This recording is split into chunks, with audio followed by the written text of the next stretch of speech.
Our Miss Brooks, starring Eve Arden.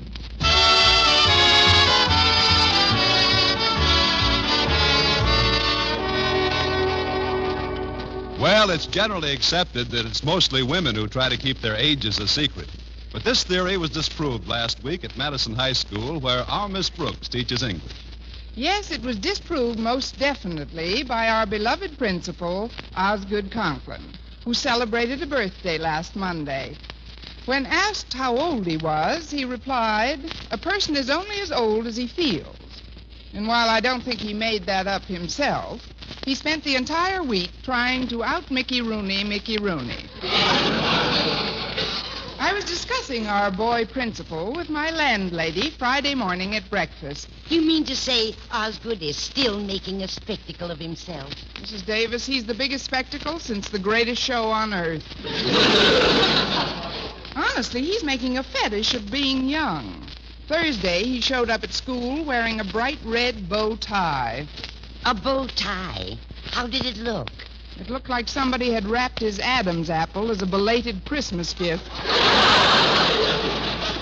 Well, there's one consolation, Connie. If Mr. Conklin is so busy with himself, he won't find time to bother you. Well, he found some somewhere. Tuesday morning, he assigned me the task of purchasing a school bus.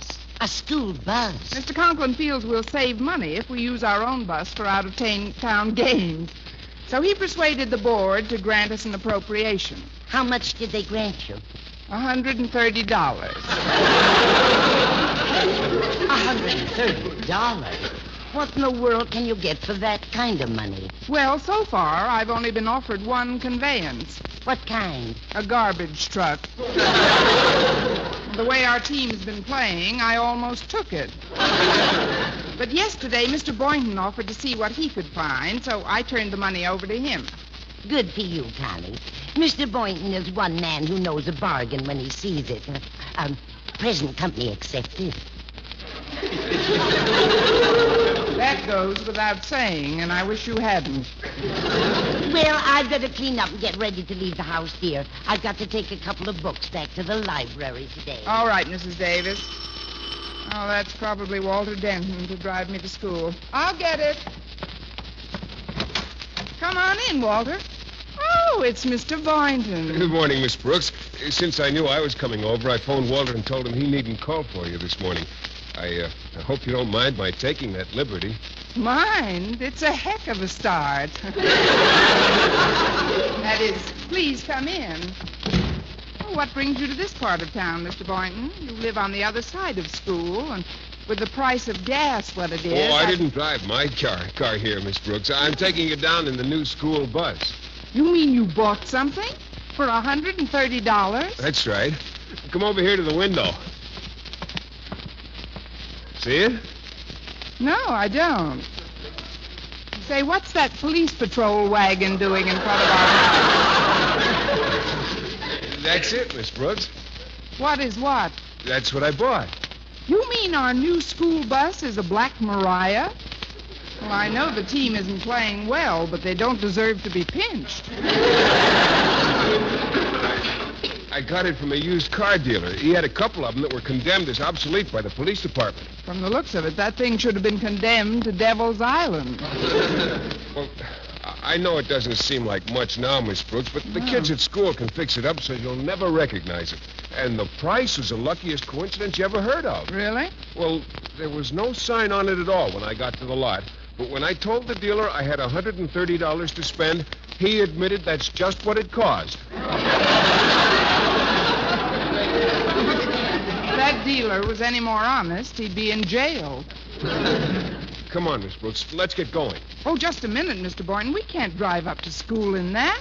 Mr. Conklin would blow a gasket. But we could explain to him that... No, first we've got to cushion the blow, Mr. Boynton. Look, Mr. Conklin's on a big youth kick, so it shouldn't be too difficult to butter him up. Butter him up?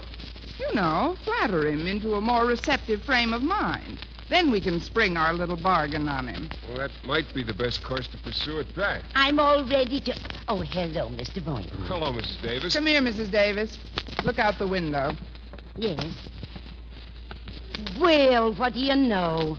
The paddy wagon. my goodness. I had no idea my library books were that much overdue. That's what Mr. Boynton bought for school, Mrs. Davis. When the kids fix it up, you'll never recognize it, though. But we're going to take the regular bus to school to explain to Mr. Conklin. I would if I were you. Then I thought maybe you could drive it down to school for us about 3 o'clock this afternoon, Mrs. Davis, after Mr. Conklin knows about it. Would you mind very much? I should say not. I've always wanted to drive one of those. Look out, folks. Here I come. Clang, clang, clang, clang. Wait for the police. Hey, you there. Now you quit speeding. Pull over to the curb. Well, where do you think you're going? To a fire? Right. Proceed.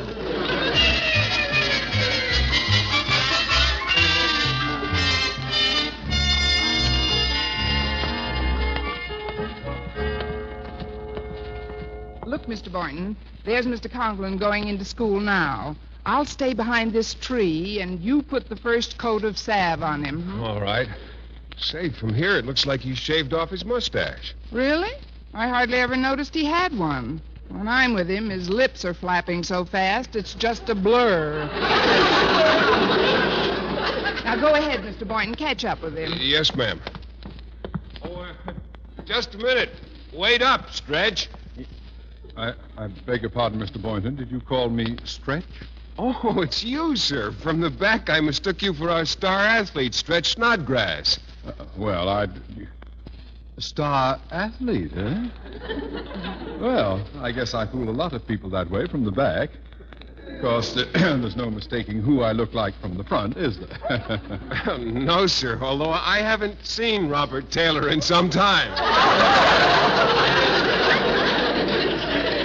Oh, come now, boy. Just because I shaved my mustache, I don't fancy myself another Robert Taylor. Cary Grant, maybe. Well, without the mustache, you look extremely young, if I may say so. As often as you like. That is, thank you, Boynton. Well, sir, I was wondering, maybe if you had a little time after school, perhaps you'd like to play some handball with me. Handball? Well, I haven't played for several years. I don't know. Oh, that's quite all right, Mr. Conklin. I know just how you feel. You do? Well, yes, sir, and it's mighty decent of you to be so considerate. It's obvious that you just want to spare us older fellows a thrashing. Oh, well, that isn't quite the reason I won't play today. You see, Boynton, in honor of my birthday last Monday, some of my lodge brothers gave me a little blowout last night. You know what that sort of thing can lead to. Why, we must have played charades half the night. I see. Well, I better be getting into my lab. See you later, Carrie. Mr. Conklin. Toodle, Mr. Boynton. Yeah, toodle, kiddo. I ought to be in pictures. I'm beautiful to see. I ought to be Well, in good pictures. morning. How are you today, Mr. Boynton? Mr. Boynton? Oh, excuse me, sir. For a moment, I didn't recognize you. And you took me for Mr. Boynton? I apologize. It's a natural mistake. Yes, it is. You see, I spoke to Mr. Boynton on the phone about our new school bus. Oh, then you did purchase one. Splendid, Miss Brooks, splendid. I knew you could get something for $130. Tell me, is it nice and roomy? It'll hold 20 prisoners. Students. And, while it wasn't easy to find, I think it'll work out. Well, is it on the school grounds at present? No, sir. I wanted to tell you a bit about it first. No. Not another word, Miss Brooks. I don't want to hear a thing about it until it's before me. I prefer to be surprised. Your chances are excellent. But, Mr. Conklin, I should... must go into my office now, Miss Brooks. Contact me when you have the vehicle ready for inspection. I'll see you later. Yes, sir. Well, at least I tried. Good morning, Miss Brooks. Wasn't that Daddy speaking to you just now? Yes, Harriet. I've got a message for him. I was late getting out of the house this morning, and right after Daddy left, the head of the Board of Education called him. Mr. Stone? Yes. Mother spoke to him. It seems Jason Brill, the principal at Clay City High, got an appropriation for a school bus at the same time we did. And Mr. Stone is simply furious because of the type of bus they bought. Well, what did they buy? You'll never guess, Miss Brooks. Jason Brill bought, of all things, an old patrol wagon. Now, isn't that killing? I'm dead already. Look, Harriet, that's exactly what Mr. Boynton, acting for me, bought for Madison. What? But that's why Mr. Stone called, to warn Daddy against buying any outlandish conveyance. You've got to do me a favor, Harriet. Please don't give that message to your father until I see what I can do about exchanging our Black Mariah. All right, Miss Brooks. Oh, gee, I hope you can return it and get the money back. Of course, if you can't, maybe the shop class can fix the wagon some way before Mr. Stone sees it. They'll either fix that wagon or mine will be fixed for good.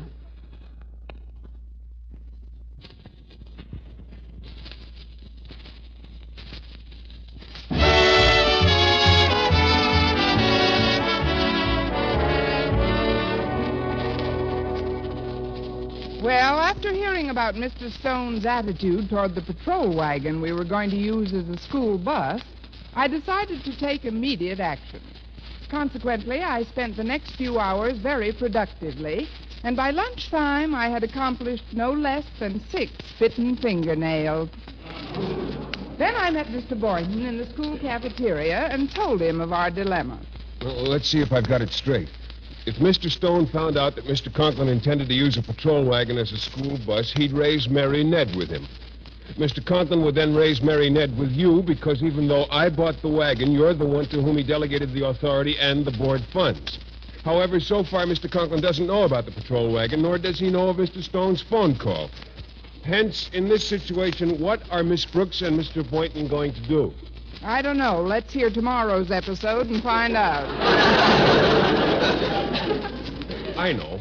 Why don't you telephone Mrs. Davis, tell her not to bring the wagon, and then we'll take it back this evening and try to get a refund. I phoned Mrs. Davis 6 times, Mr. Boynton, and there's no answer. She's undoubtedly driving all over town just for the fun of it. A patrol wagon? What fun can that be? Think of the fascinating type of hitchhiker she'll attract. And promptly at 3, she'll cruise up to our front door with all the stops out.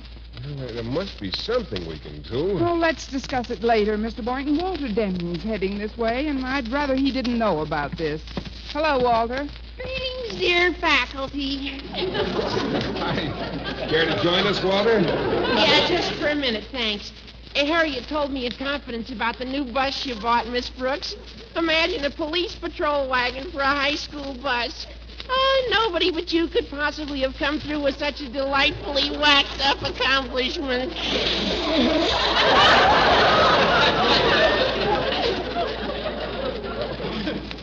I bought the wagon, Walter.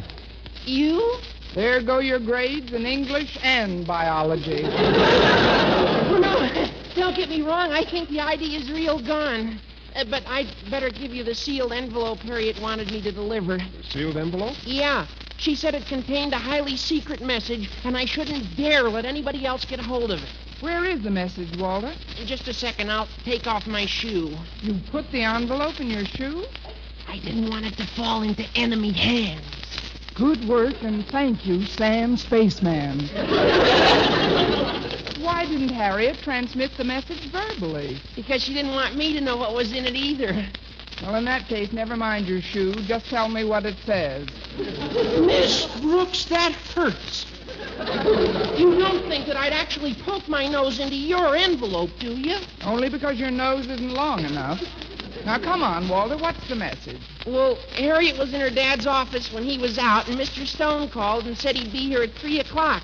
And Harriet says in the note that if you don't either get her father out of school early or keep that wagon out of sight, you're a gone goose. That's the noisiest secret message I ever received. Well, goodbye, Mr. Boynton. Well, Miss Brooks, where are you going? I must go where the gone goose goes, a goner goose than me nobody knows.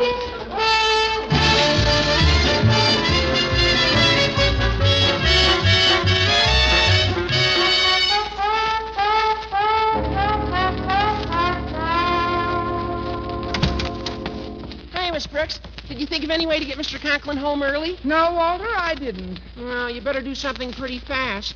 It's almost 3 o'clock. Already? Well, if I don't think of something soon, Mrs. Davis will be here with the patrol wagon, and it'll be too late. Look, Walter, out the window. She's here. I'll say she's here. Listen to her whack that bell. She's like a kid with a new toy. I'm glad she didn't get her hands on the revolver and blank cartridges I used in our last school play.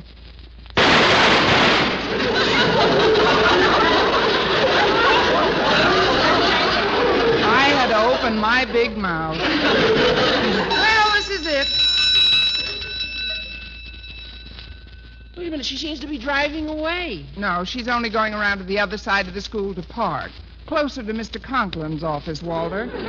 So I'll just have to come clean and throw myself head first on the mercy of the court. Where are you going?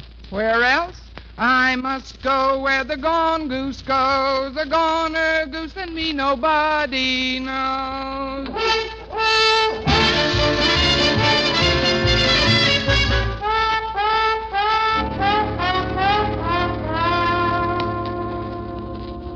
You're certain there were no phone messages for me, Harriet? None that I can seem to remember, Daddy. That's funny. The board granted us $130 for a school bus last week.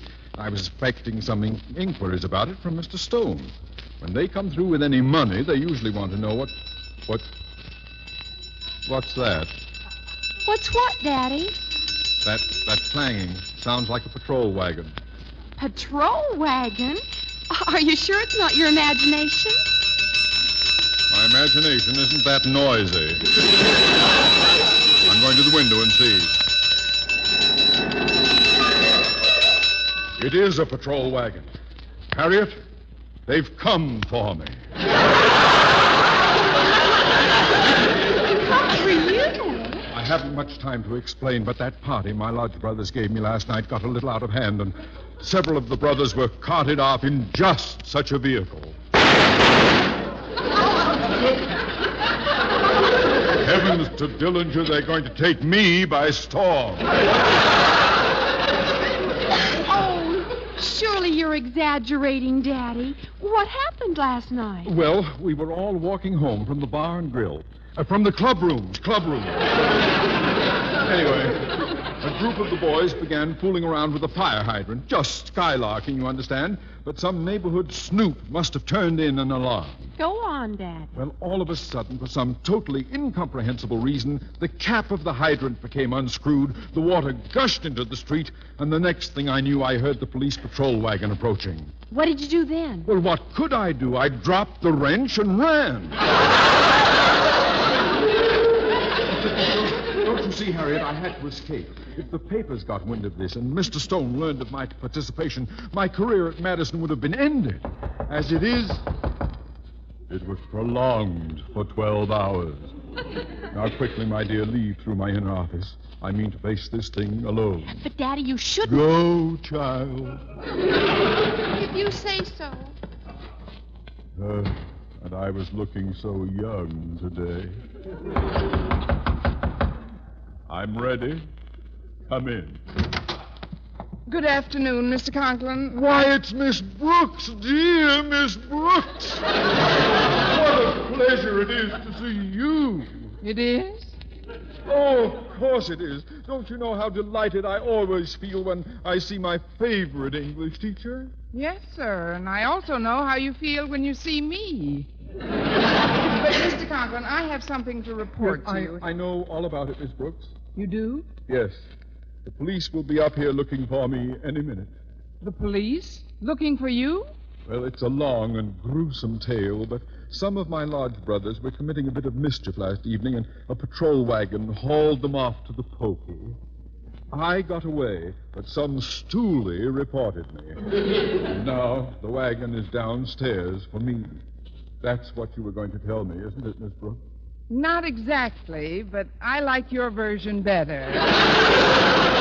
That is, I wouldn't have been so blunt about it, Mr. Conklin. To think, 15 years of teaching, 7 years of principal, and it's all down the hydrant. Drained. When Mr. Stone hears of this, I'm ruined.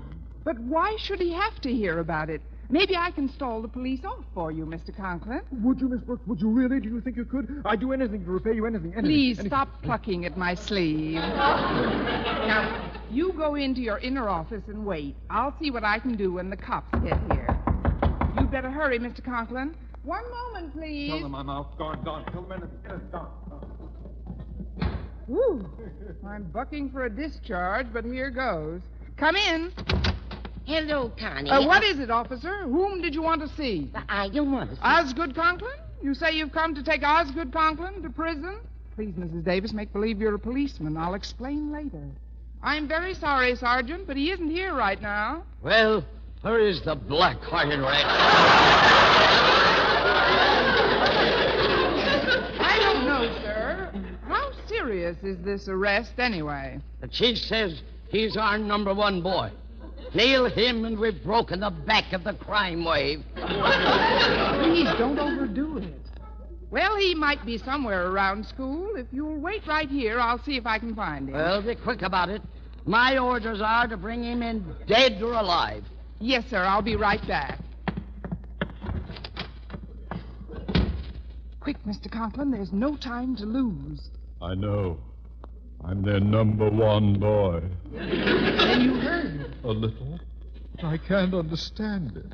Just because of a miserable fire hydrant, dead or alive. It's a figure of speech, Mr. Conklin. I'm sure the department would get their real kicks bringing you in alive. That is, why don't you sneak out this side door? This side door? Oh, it's too late now. Come in. Good afternoon, Mr. Conklin. I'm sorry, but I can't talk to you now, Sonny. I'm in a terrible hurry, and I want... Mr. Stone! What's the big rush, Osgood? You act like a cornered convict with a hound snapping at his heels. What a delightful simile, Mr. Stone. Oh, please, sir, you're much too busy to see me now, and I wouldn't want to take up your time. Is this Osgood? Weren't you expecting me? I left a message that I was coming down to discuss your new school bus. Message? You left a message? New school bus? You sound like the Andrews sisters, less one. Please, Mr. Stone, couldn't we have our little chat tomorrow? You see, I'm hurrying home to be with my wife. She came down with virus pneumonia this morning. Oh, she did? Yes. Well, for your information, Twitchy, my wife just phoned me and said Mrs. Conklin is playing bridge at our house right now. What? No wonder they call them miracle drugs. I don't know what's going on around here, but I'm not going to find out in this stubby cubicle. Why are you in here anyway? Hiding from the law? The law? I like the bit about the convicts and the hounds better. I'm going into your outer office where I can breathe. Oh, no. Don't go in there, Mr. Stone. Please, sir, please. It's... Well, goodbye, Korea. Amen. Well, how do you do, Mrs. Davis? Mrs. Davis? But where's the... That is, what happened to the... I might as well confess, Mr. Conklin. Mrs. Davis drove the patrol wagon down here because that's what was purchased as our new school bus. Our new school bus? Your new school bus? It's a dilly whacker. Clang, clang, clang, clang, clang. Oh, please, Mrs. Davis. Knowing how Mr. Stone feels about outlandish conveyances, I can only say I'll take it back tonight, Mr. You'll Stone. do nothing of the kind, Miss Brooks. I'll admit I was furious with Jason Brill when I heard he bought a patrol wagon, but, well, this afternoon he showed me just what the students at Clay City High did with it. And honestly, you'd never recognize it. Well, if that's the case, wait till you see what we do with our patrol wagon. I'm sure Miss Brooks has dozens of ideas on the subject, hundreds of ideas. I got 1,000,000 of them. I got 1,000,000 of them. First, we can remove the top. Remove the top. Good. Then we'll take the bars out of the side. Take out the bars. Get rid of the bars. Good. Get rid of the bars, yeah. Then we can use those 2 gallons of red paint just acquired by the shop class. And then... Oh, before I continue, Mr. Stone, there's one thing I'd like to know. Oh, what's that, Miss Brooks? Where do you stand on fire engines? Eve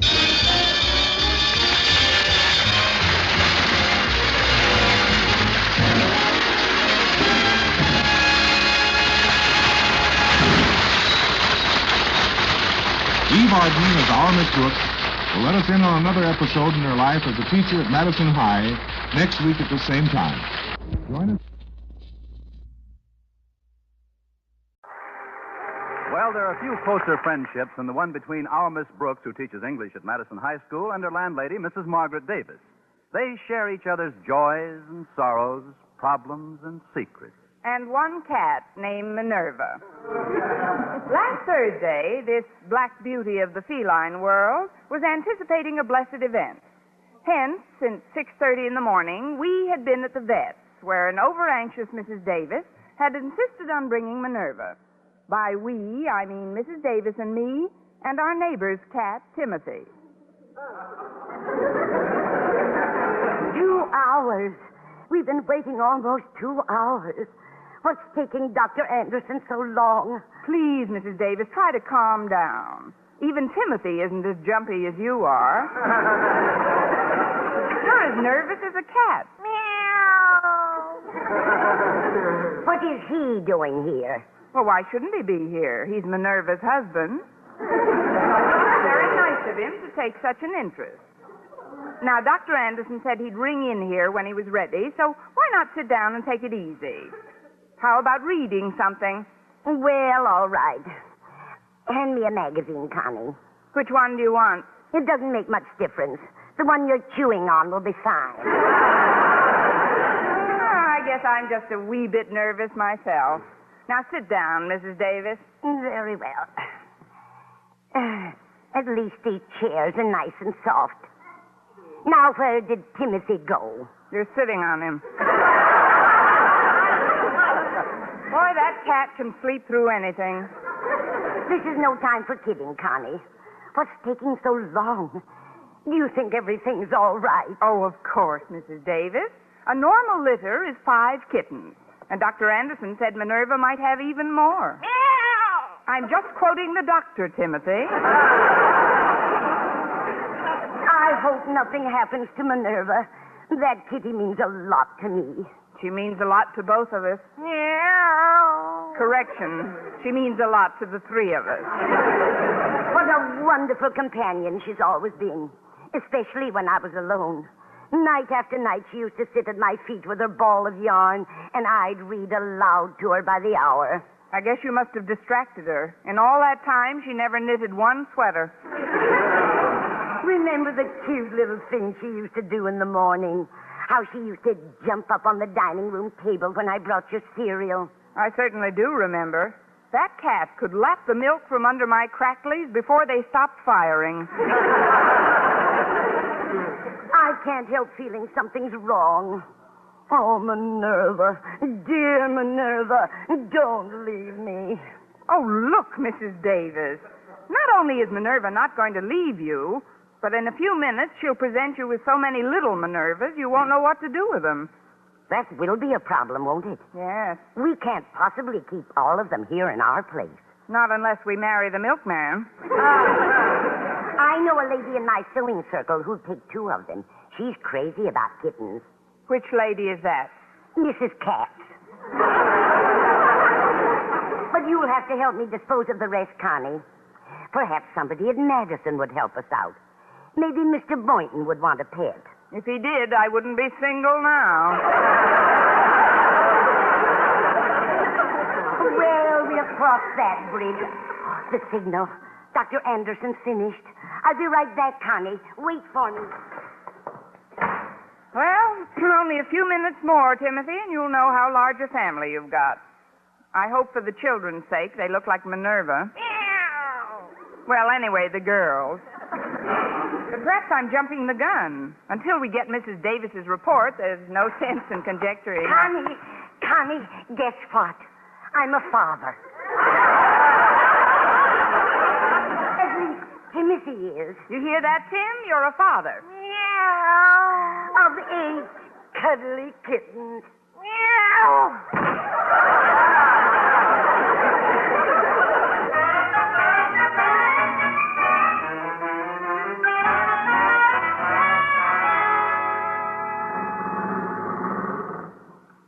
Goodbye, Mrs. Davis. Thanks for the lift. Well, good morning, Walter. Greetings, elegant educator. And how is Madison's most sparkling and effervescent personality today? She stopped fizzing an hour ago. I noticed Mrs. Davis dropped you off. How come you didn't avail yourself of the Didnt delivery service today? It was sort of an emergency, Walter. I had to visit the veterinarian with Mrs. Davis. Really? Oh, I hope you didn't find anything wrong with her.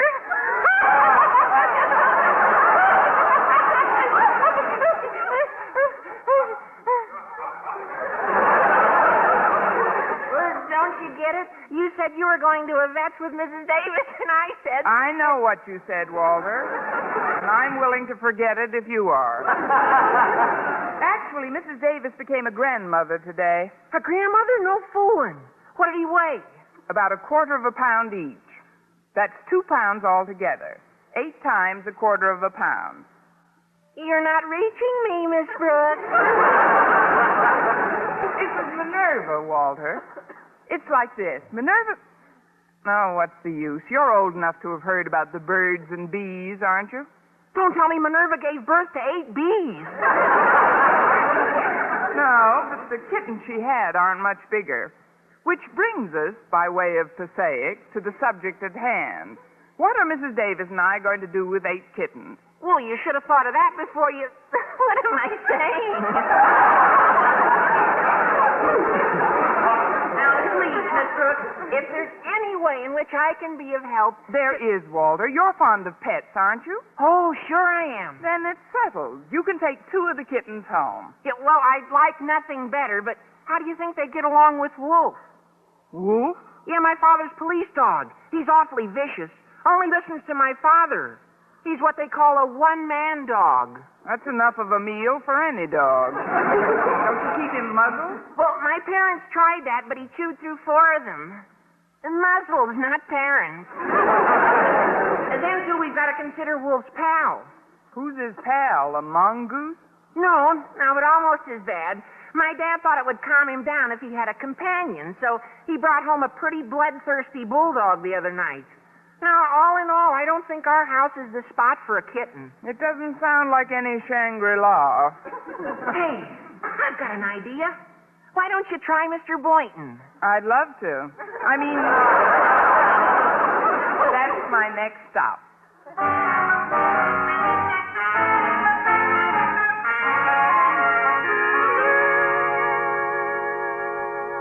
I hope you don't mind my dropping in on you before class, Mr. Boynton. Not at all, Miss Brooks. It's nice to have you visit my lab occasionally.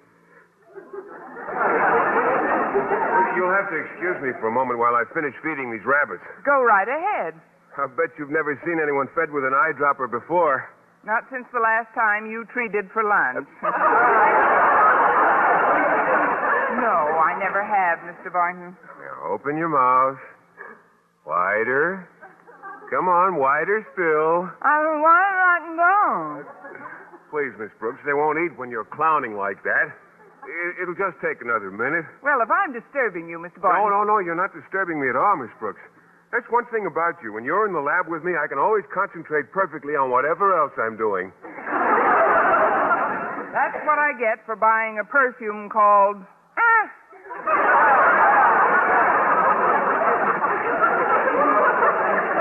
There. Now, I'm finished. Now, what was it you wanted to see me about? Well, to begin at the beginning, Mr. Boynton, I went to the vet's this morning with Mrs. Davis. Really? I hope he didn't find anything wrong with her. I guess I can get off a good one myself once in a while, eh, Miss Brooks? You got off that one too soon. It hasn't hatched yet. We went to the vet because of Mrs. Davis's cat, Minerva. What happened to her? What happened to her also happens to a dog. She had 8 puppies. Kittens. Good grief, what are you going to do with 8 kittens? Now, that's what I call a leading question, Mr. Boynton.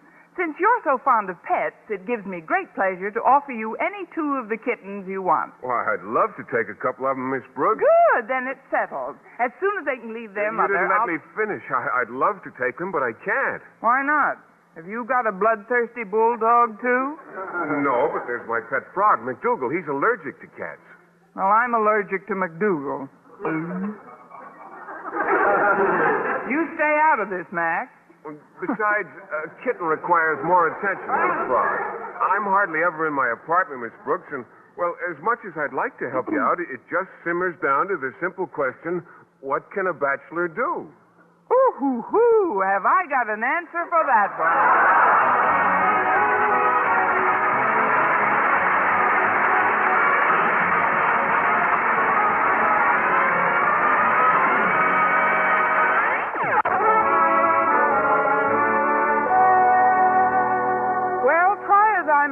I couldn't find a home for any of Minerva's kittens.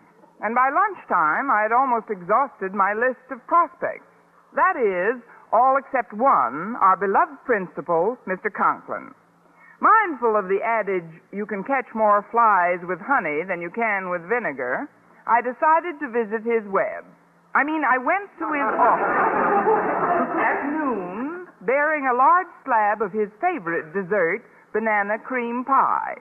When Mr. Conklin saw me in his doorway, his reaction was one of pure delight.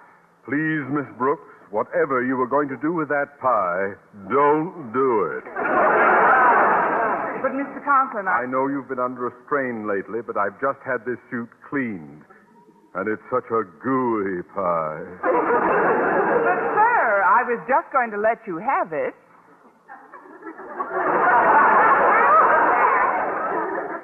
That's what I was afraid of. Here, I'll just set it down on your desk near the chair. There. See, I didn't get any on you at all. I'm not out of the woods yet. It'll probably jump into my lap after you leave.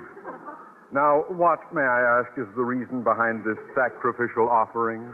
It's merely a slight expression of my esteem for a good and kind principal. If it's all the same to you, I feel safer when I'm crabby, mean old Marblehead. Now, what do you want, Miss Brooks? Want? Well, surely I can make a nice gesture toward you without wanting something, can't I? Well, I suppose so. That's better. Now, here's what I want. You see, sir, Mrs. Davis and I had to go to the vet's this morning. Really? I hope he didn't find anything wrong with you.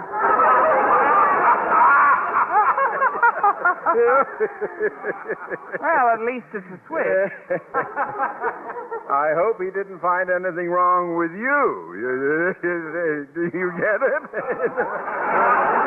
I've had it. Look, Mr. Conklin, we went to the vet's because our cat Minerva had a litter this morning. Oh, congratulations.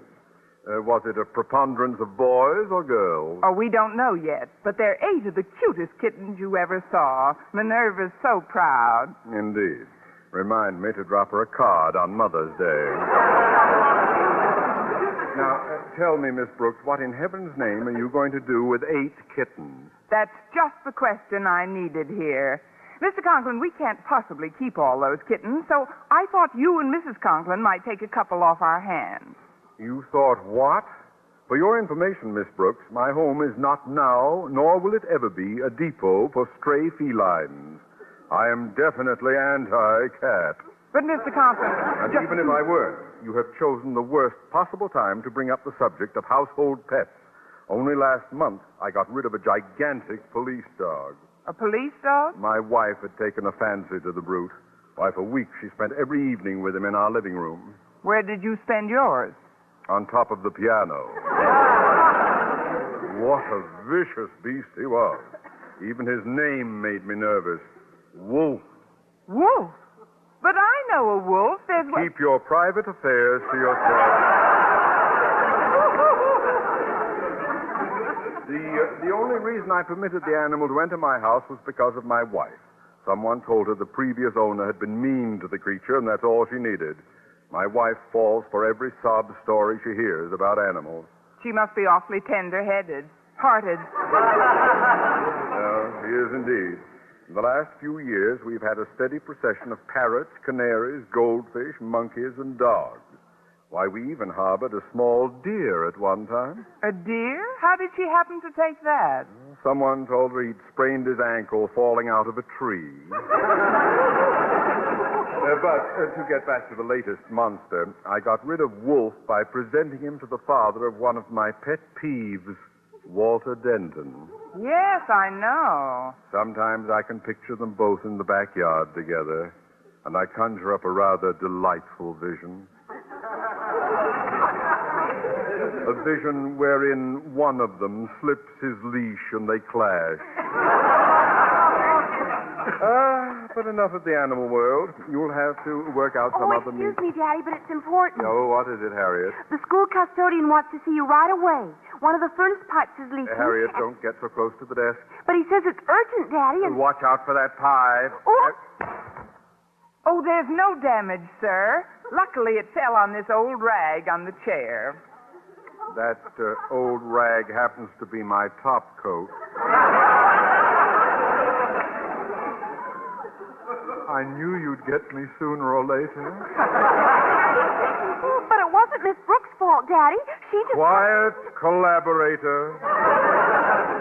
Now, come on. Lead me to the trouble spot. You stay here and take any incoming phone calls, Miss Brooks. But, sir, what about my lunch? You'll find a delicious piece of banana pie on the second button of that coat. I do everything in this school with my own two hands. It doesn't get done at all. I have to do everything in this school with my own two hands. It doesn't get... What a sour ball. Really? Oh, well, we can't all be... Hello? Sour Ball's office? Is that you, Connie? Yes, Mrs. Davis? That's right, dear. I haven't been able to find a home for any of the kittens yet. Me either, Mrs. Davis, but I think I've got an idea. Good. Oh, before you tell me what it is, Connie, the funniest thing happened when I spoke to the chairwoman of the Ladies' Aid about our dilemma. What was it? Well, first I said, I went to the vet's this morning with Connie Brooks, and then she said... Really? I hope he didn't find anything wrong with her. Well, now we've completed the cycle. But, Mrs. Davis, through Mr. Conklin, I think I've picked up a clue that may solve our problem. That is, if Walter and Harriet and Mr. Boynton cooperate. Now, here's the scheme. You bring Minerva and the kittens down to the side entrance of Madison right after school.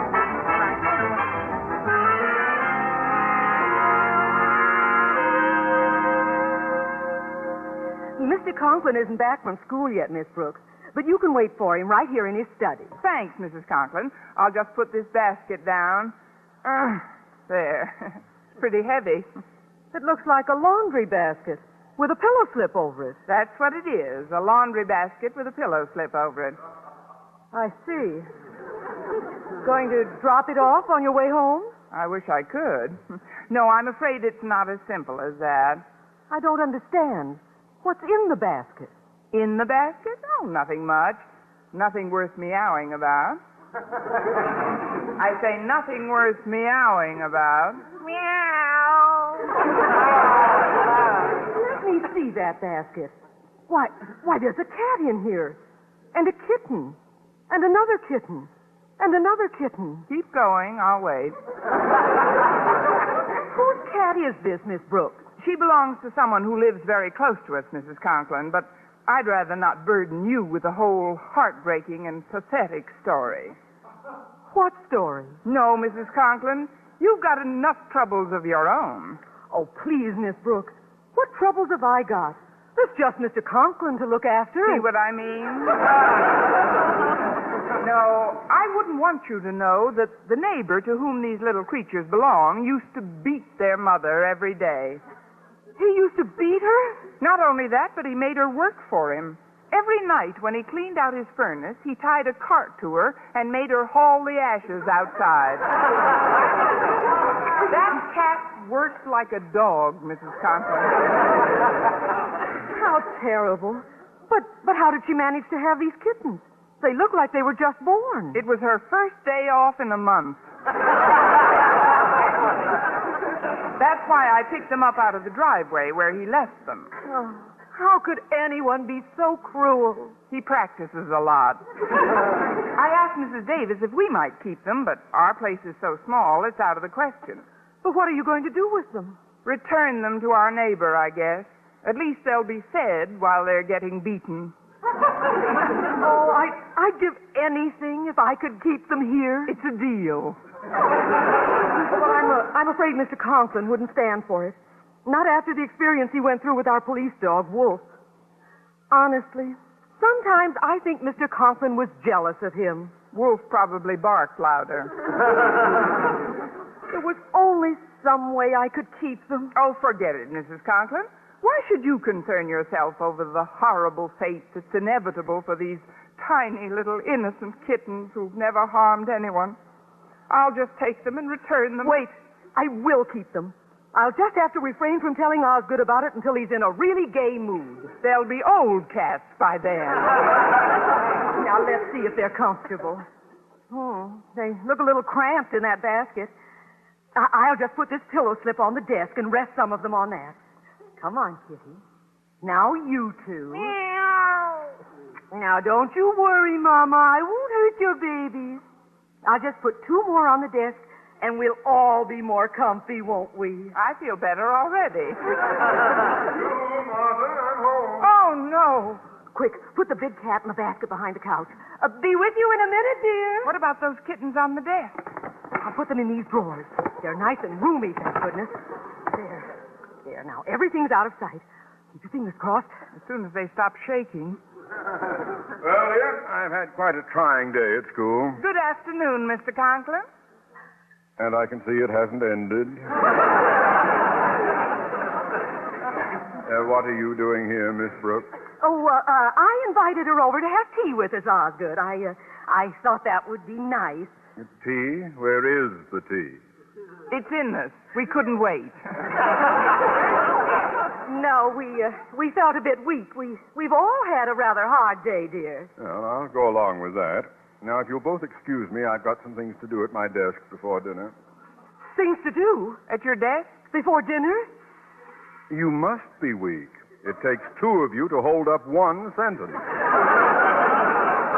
But, Osgood, it isn't good for you to get to work as soon as you come home. You've been under a most grueling pressure for the past 8 hours. Yes, indeed, sir. You have no idea how much that sitting around all day takes out of you. I mean, sitting around and making decisions is no cinch. Why don't you go into the living room and sprawl out on the couch and take a nice nap? For about 10 hours. You know what the doctors say. There's nothing like a cat nap to make... Why don't I just shut up? That's the best suggestion you've made in months. Now, please pardon me, but I've got to jot down some notes. Let's see, my pencils must be in this drawer here. Oh, dear, it's always so cluttered up. Better take this blotter out first. Then I'll remove these 2 furry black paperweights. Now this carbon paper can go. Oh, just as I thought. Here are my pencils, right... Furry black paperweight! Martha, what are these 2 kittens doing in the top drawer of my desk? You ain't seen nothing yet. Osgood, calm down. I can explain. Now, you might as well open the next drawer. The next drawer? There are 2 more kittens in here. Gad, the place is infested with them. That's the way it goes, Mr. Conklin. Some desks have termites. Yours has kittens.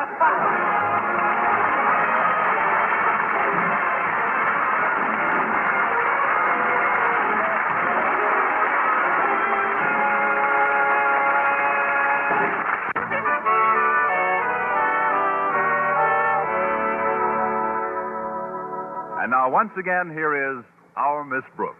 Well, Mr. Conklin soon put 2 and 2 together. Then I took the 4 of them and put them back in the basket with their mother. Even though I had told her a rather large fib, Mrs. Conklin was quick to forgive.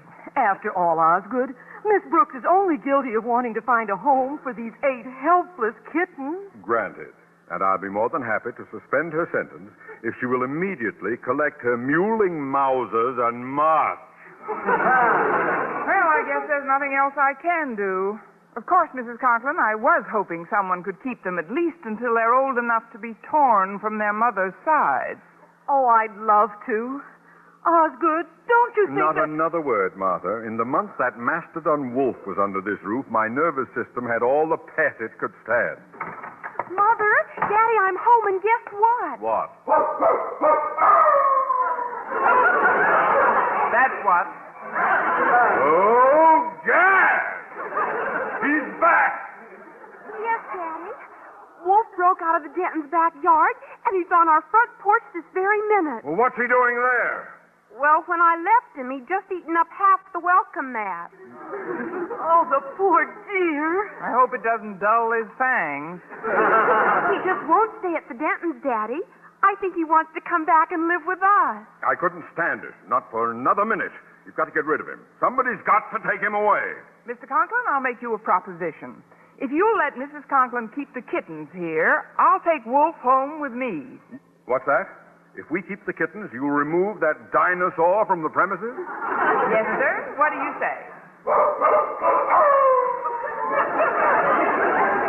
Here, kitty, nice kitty. Here, kitty. Then it's agreed. Goodbye, Mrs. Conklin, and thanks for everything. Good night, Miss Brooks, and thank you. Wolf! Where are you, Wolf? Right over here, Miss Brooks. Did I do a good job of barking? Oh, just perfect, Mr. Boynton. You were very convincing. Then they're going to keep the kitten. They certainly are. And now the least I can do is keep my end of the bargain. What do you mean, Miss Brooks? Come on, Wolf. We're going home.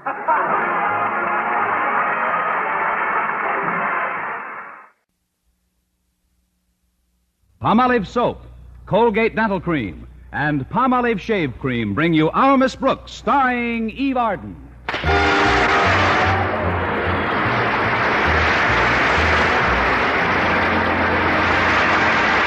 It's time once again for another comedy episode of Our Miss Brooks, under the direction of Al Lewis. But first...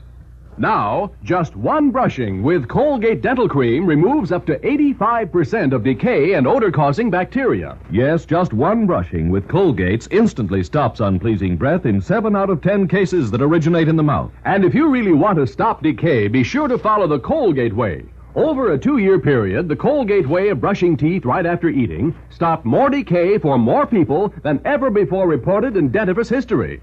X-rays showed no new cavities whatever for almost 2 out of 3 people. And only the Colgate way does all 3. Cleans your breath while it cleans your teeth and stops most tooth decay. So for a cleaner, fresher mouth all day, always use Colgate Dental Cream. Remember, just one brushing with Colgate Dental Cream removes up to 85% of the bacteria that cause unpleasing breath and tooth decay. Brush your teeth with Colgate. Colgate Dental Cream, it cleans your breath. Or toothpaste. While it cleans your teeth.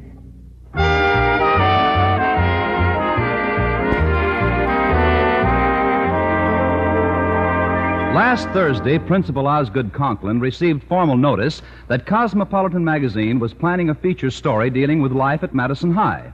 Our Miss Brooks, who teaches English there, can attest to the fact that this news was greeted with tremendous elation by teachers and students alike. Yes, indeed. I haven't seen so many smiling faces since Mr. Conklin fell down the school steps. As I remarked to my landlady at breakfast Friday morning, Cosmopolitan is a magazine of considerable stature, Mrs. Davis. It's a great honor to have a story about our school appear in it, don't you think? I should say so. Nothing like that ever happened to the high school I attended, Connie. The only story ever written about us appeared in the Police Gazette. The Police Gazette? Yes. Our principal killed an English teacher. Well, let's hope the story in Cosmopolitan isn't a sequel. It was a rather unusual case. He struck her with a blunt object. A blunt object? It was a cash register. It seems she saw him trying to hustle off with the cafeteria receipts and yelled for the police. That's when he let her have it. Wingo! Somehow I get the feeling you made the whole thing up, Mrs. Davis. I'll have my eggs now. I want to finish breakfast before Walter Denton gets here. Well, here you are, dear. Walter told me a Cosmopolitan photographer dropped in at school yesterday. That's right, a fellow named Haney. He was laying out some shots he plans to take this morning. I bet you're hoping he'll snap your picture, Connie. Oh, don't be absurd. I'm no publicity hound, Mrs. Davis. Why should I want my picture to appear in a magazine? Doesn't mean anything to me. Well... It's just a coincidence that I happen to be wearing my best dress this morning. Coincidence? Honestly. If you think I'm trying to look attractive so that photographer will snap my picture, you're sadly mistaken. When I woke up, I was thinking it was Sunday, so I put on my Sunday dress. That's all there is to it. Of course. And I guess it was mere coincidence that you were up till 4 a.m. fixing your hair. Guilty, Your Honor. Come in. Oh, if it's all the same to you, Mrs. Davis, I'd prefer that we don't mention this magazine story at all. Very well, dear. If that's the way you want it, I'll shut up like a clam. The top of the morning, ladies. Hello, Walter. Sit down.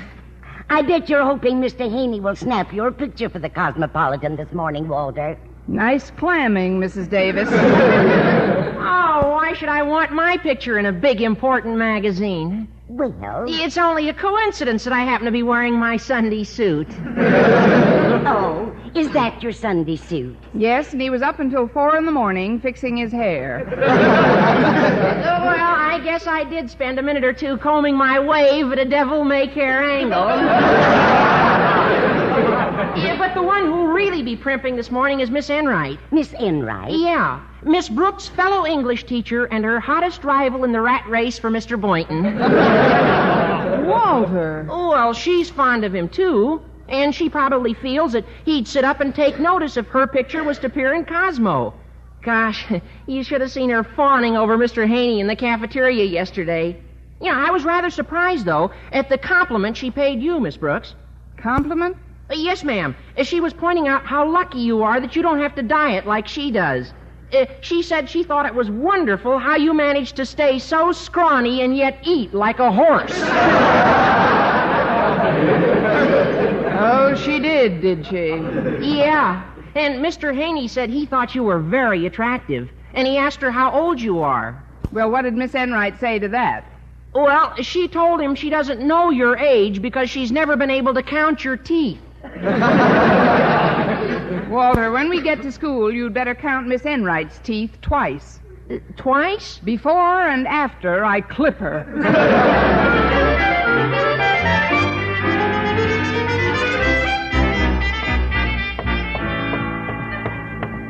Hello there, Miss Brooks. Oh, good morning, Mr. Haney. I was just about to see if Mr. Boynton is in his laboratory. He is. I ducked in there a minute ago to avoid Miss Enright.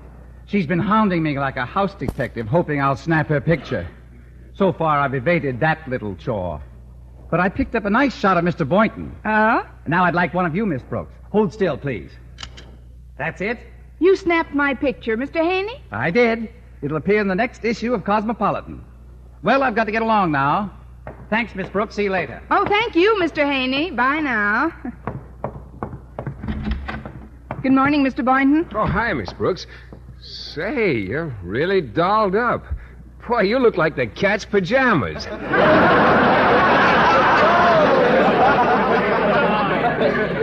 Let's watch that racy dialogue in school, Mr. Boynton. Oh, no kidding. That dress is a knockout. Oh, it's just a little thing I wear around the house during the coronation. Mr. Haney just snapped my picture, and he told me he'd shot one of you, Mr. Boynton. Well, yes, I was quite surprised. I certainly wasn't prepared to be photographed this morning. You weren't? It's only a coincidence that I happen to be wearing my Sunday suit. Oh, I know. You haven't had that thing out of the mothball since the Easter parade. Well, that's perfectly true, Miss Brooks, but last night the thought occurred to me that it would blend nicely with my new hat. When did you buy a new hat? This morning on the way to school. I see. And how late were you up fixing your hair? Until 4 o'clock. Shucks, I might as well admit it. The prospect of having my likeness appear in a magazine is the most exciting thing that ever happened to me. Isn't it the most exciting thing that ever happened to you? You should know. I may drop over to Mr. Conklin's office and tell him to look for our pictures in Cosmopolitan. It might command some respect from the old boy. Will I see you at lunch, Mr. Boynton? You bet. I think I'll get there a little early. What shall I order for you? For me? Oh, it's my treat, Miss Brooks. You can have anything your heart desires. Anything. Well, in that case, I'll get there a little early, too.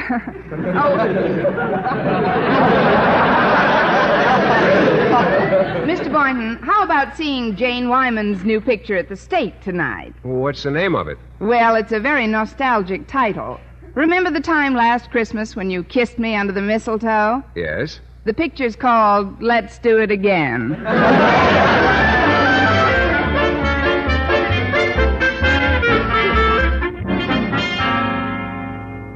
It makes me ill to see that photographer snapping pictures of our teachers and students while we're trying to conduct school, Harriet. After giving the matter due consideration, I have decided to kill the Cosmopolitan story. What? Oh, but that's unfair, Daddy. You're just jealous because Mr. Haney refused to take a picture of you. That is not true. I have always spurned the spangled lure of publicity. Getting my picture snapped is the farthest thing from my mind. Then why did you come to school The dressed... fact that I'm wearing my Sunday suit is a coincidence. Coincidence. Mother told me you were up until 4 this morning combing your hair over the bald spot. What bald spot? Why, I'm thicker on top than any man my age. The fact remains that this institution has a rather toothy rule to the effect that no teacher may be either interviewed or photographed by a representative of a public periodical without the express permission of Principal Osgood Conklin. I am Principal Conklin. How do you do? Harriet, child, you are bucking for cafeteria KP. Oh, please, Daddy, you only dust off that ancient rule for your own convenience. Look, you've been photographed by the press many times. How come you've never applied the rule to yourself? Your impertinent question shall be stricken from the record. Suffice it to say that as yet no member of my faculty has sought my permission. If I should learn, therefore, that any teacher has already been photographed by the snap-happy gent from Cosmopolitan, that teacher is in for a mess of trouble. Come in. Oh, hi, Miss Brooks. Good morning, Harriet. Mr. Conklin, I have some happy news for you. I'll bet. Tack this notice on the bulletin board for me, Harriet. Now run along, please. Yes, sir. See you later, Miss Brooks. Bye, dear. That notice is for the benefit of my teachers, Miss Brooks. A rather timely reminder of Rule 608. You've run afoul of it once or twice in the past, I believe. Rule 608. Oh, is that the rule you applied a couple of years ago, sir, when the Evening Post took pictures of some teachers and neglected to take one of you? That's the little beauty. I plan to take drastic action against any teachers who have permitted themselves to be photographed without my permission. Now, what's the happy news you have for me? I forget. Somehow I'm glad. Anything else you'd care to discuss with me? Yes, sir. Mr. Boynton and I would like your permission to be photographed for Cosmopolitan magazine. Permission denied.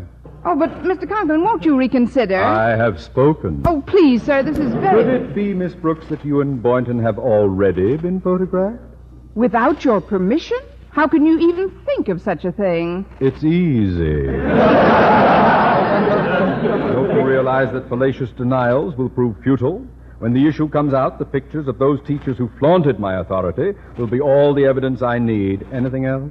Yes, sir. Exactly what measures do you plan to take against those teachers? The faculty rolls of the good ship Madison High have not yet been logged for the fall semester, Miss Brooks.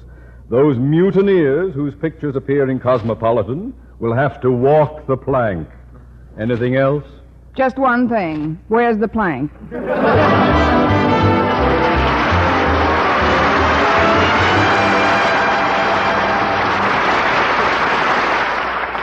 Listen, for a few days only, you can get a large tube of Palmolive shaving cream free of extra cost. Right, a large tube of either Palmolive brushless or Palmolive lather, free of extra cost, when you buy a giant tube at regular price. Save up to 35 cents and treat yourself to a smoother, more comfortable all-day shave the Palmolive shaving cream way. 1,200 men tested the Palmolive shaving cream way, and no matter how they shaved before, 3 out of 4 reported smoother, more comfortable, longer-lasting shave. Why, even in cold or hard water, you get a close, clean shave every time. And it's an all-day shave, too. A shave that most men find really lasts from morning till night. Treat yourself to the tested and proved Palmolive shaving cream way. Remember, Palmolive shaving cream is America's favorite brand. So cash in on this offer and save while you shave with Palmolive brushless or lather. Remember, sale positively ends when dealer supplies of this combination package are gone. So act now. Buy a giant tube of Palmolive brushless or Palmolive lather shave cream and get a large tube free of extra cost.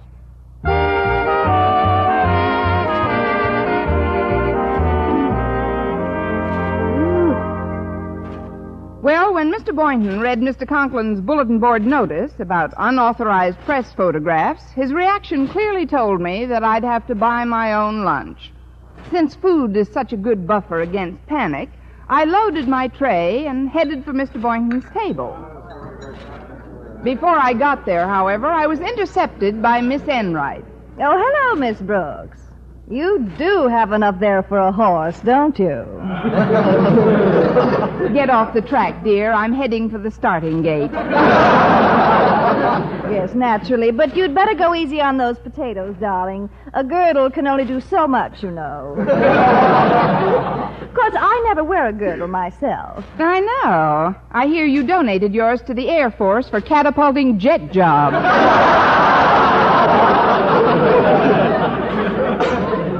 Oh, you are comical, darling. Have you seen the Cosmopolitan photographer around anywhere? Mr. Haney, he was at the steam table a minute ago, but I'd suggest you read the bulletin board before you strike a series of poses. Oh, I've absolutely no desire to be photographed for his magazine, Miss Brooks.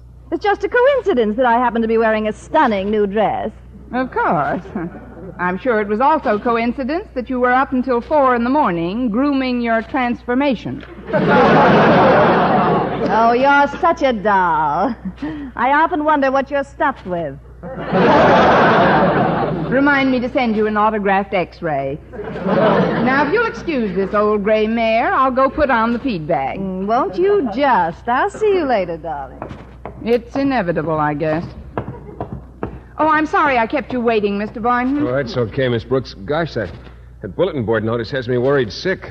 I'd like to see my picture in Cosmopolitan, but I certainly don't want to risk my job for it. Well, I don't relish the idea of unemployment either, Mr. Boynton. I asked Mr. Haney for our negatives, but he flatly refused to turn them over. He said his first obligation is to his magazine. Unless we can think of something else, I'm afraid we'll... Didn't you order lunch? No, I was so upset I just grabbed some coffee. Oh, then you can have some of mine. I have plenty. I should say you have. Gosh, you've got enough there for a horse. Well, if you'll share it with me, I'll be able to get my saddle on easier. Here you are, a lamb chop, some potatoes, peas... Just a minute. I've got a scheme that might save us our jobs, Miss Brooks. I found out that Mr. Haney's keeping his photographic equipment in the faculty room. The negatives are in his gadget bag. So? Somehow, without his knowledge, we've got to slip our negatives out of that bag and destroy them. But that's a pretty dangerous assignment, Mr. Boynton. I'm afraid you'll have to count me out. Oh, but the end justifies the means. It's our only chance. When the fall term rolls around, do you want to be out of a job? You want to be pounding the streets looking for work, discouraged, tired, hungry? Give me a pencil and we'll sketch the layout, Louie.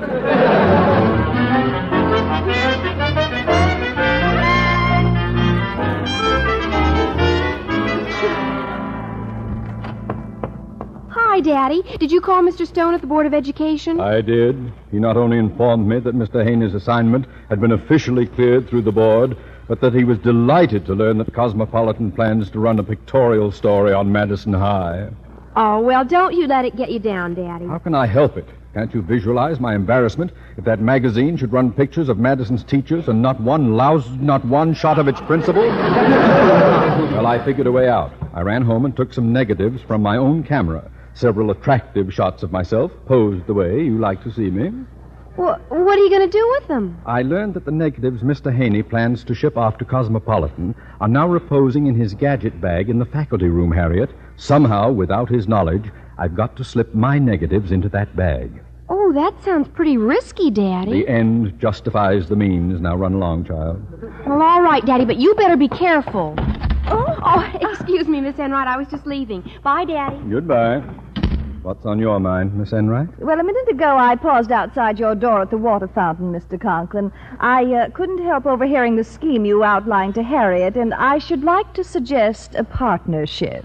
Partnership? Yes, I'd like to run home and get some of my negatives so that they may be slipped into the gadget bag along with yours. What? Are you trying to blackmail the principal of a public high school? How dare you? One moment, sir. Let me remind you that my family is quite well-to-do and that I don't give a hoot whether or not I teach here next semester. Secondly, if I should have a little chat with Mr. Haney and the head of the Board of Education, informing them of what I happen to... How soon can you get back with your negatives, partner?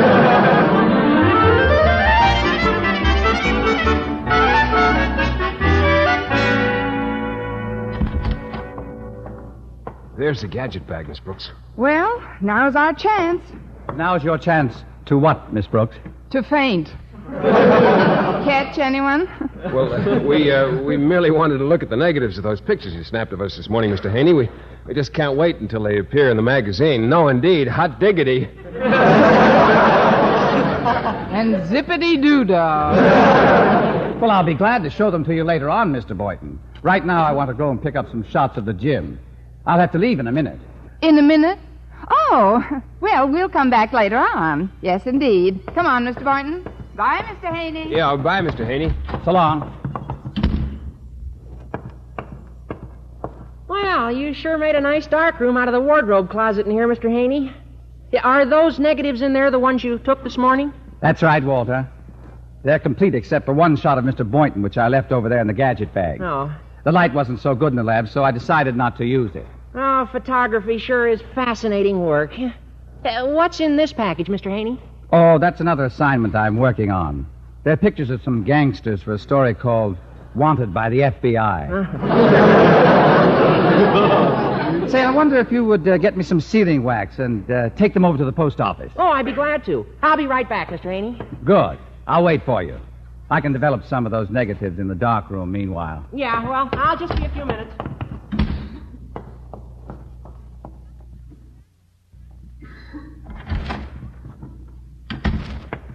Careful, Miss Brooks. Are you sure Mr. Haney left? Well, I couldn't see him from where we were hiding, but I heard the door slam. Now, let's frisk this gadget bag. Oh, that's funny. There's only one negative in here. Let's see. Say, that's the negative of the one he snapped of me. How can you tell? See, I'm holding my frog. Well, I'll just stick this in my purse, and we'll look for the other negatives. It might be in this package. I'll take a look. Oh, gosh, this is a frightening picture. I've never seen such a pasty-faced, evil-looking individual. Must be Miss Enright. No, it's a man, and there's a note on it. Wanted by the FBI. Oh, I better put it back in the package. Someone's coming. Let's duck behind this couch, quick.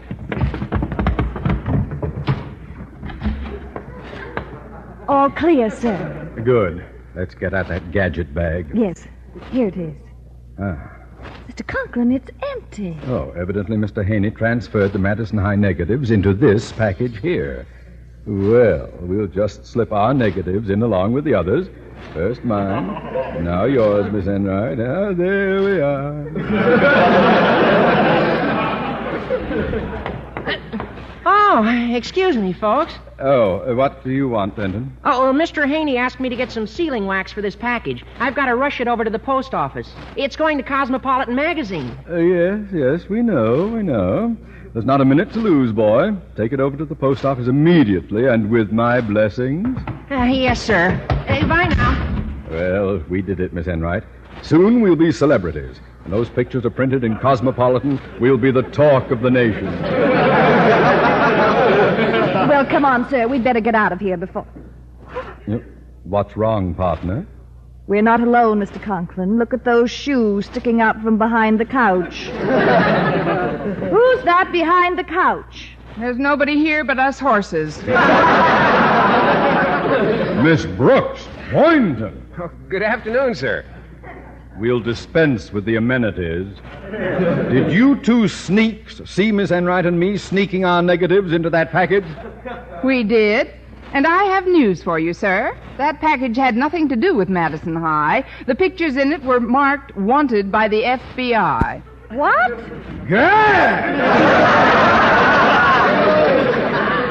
We're snared in our own trap. Why didn't you stop us, Miss Brooks? You saw what we were doing. I saw what everyone was doing, Miss Enright. Mr. Haney.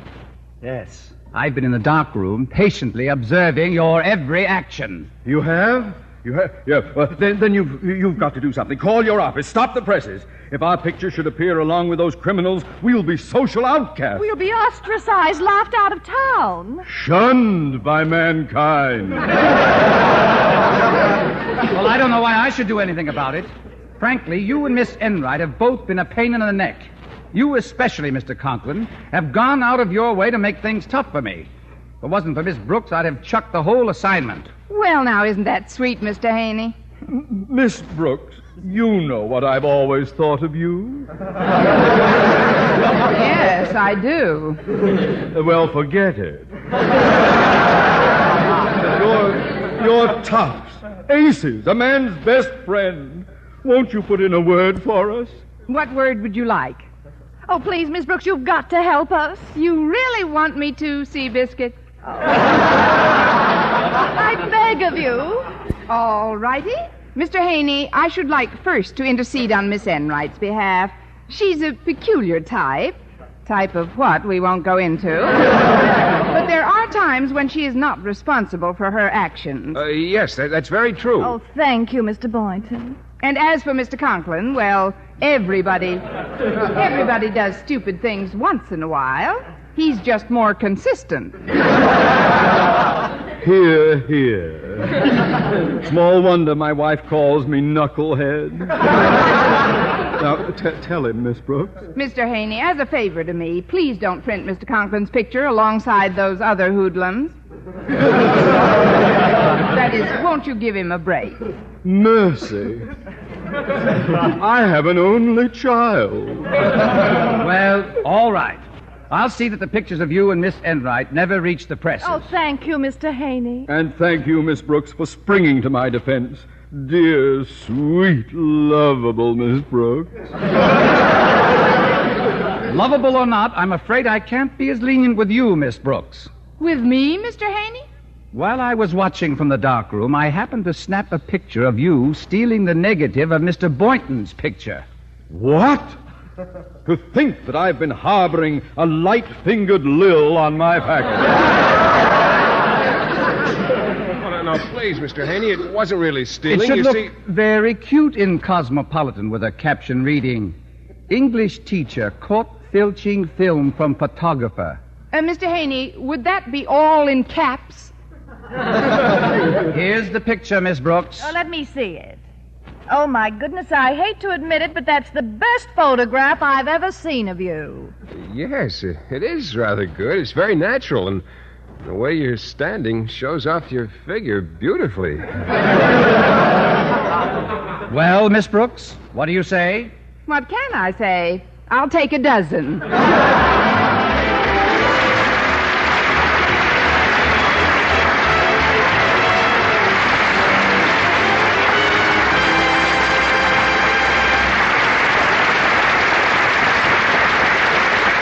Eve Arden returns in just a moment. 100% mild palm olive soap helps guard that schoolgirl complexion look. Catherine Bowling, University of Pennsylvania, reports. For softer, smoother, brighter skin, that schoolgirl complexion look, I use palm olive soap. It's 100% mild for gentle beauty care. 36 skin specialists proved palm olive's beauty plan is far better for your skin than just average care with any leading toilet soap. Here's all you do. Gently massage palm olive's 100% mild, pure lather onto your skin for 60 seconds, 3 times a day. Rinse and pat dry. Within 14 days, most women can have softer, smoother, brighter skin. That schoolgirl complexion look. Yes, Palmolive is 100% mild. It actually brings out beauty while it cleans your skin. And remember, while no therapeutic claim is made, nature's chlorophyll is what makes Palmolive green. Get 100% mild Palmolive soap today to help guard that schoolgirl complexion look.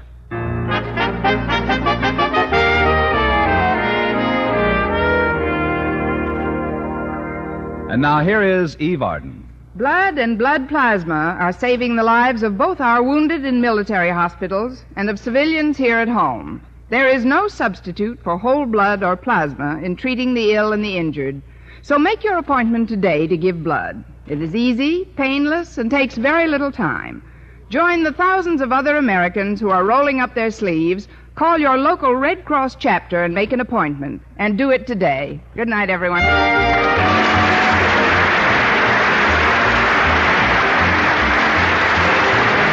Our Miss Brooks, starring Eve Arden, was produced by Larry Burns, written by Al Lewis and Joe Quillen, with the music of Wilbur Hatch. Mr. Boynton was played by Jeff Chandler, Mr. Conklin by Gail Gordon. Others in tonight's cast were Jane Morgan, Dick Turner, Gloria McMillan, Mary Jane Croft, and Dan Tobin. Be sure to read the story of Our Miss Brooks in the current issue of Cosmopolitan on your newsstand now. The Colgate-Palmolive Peat Company invite you to listen to their exciting new quiz, The Phrase That Pays, on radio every weekday morning, Monday through Friday, and Luella Parsons on Tuesday night. Consult your local newspaper for details. This is Bob Lamond reminding you to be with us again next Sunday at this same time for another comedy episode of Our Miss Brooks. Stay tuned now for the Jack Benny Show, which follows immediately over most of these same stations. This is the CBS Radio Network.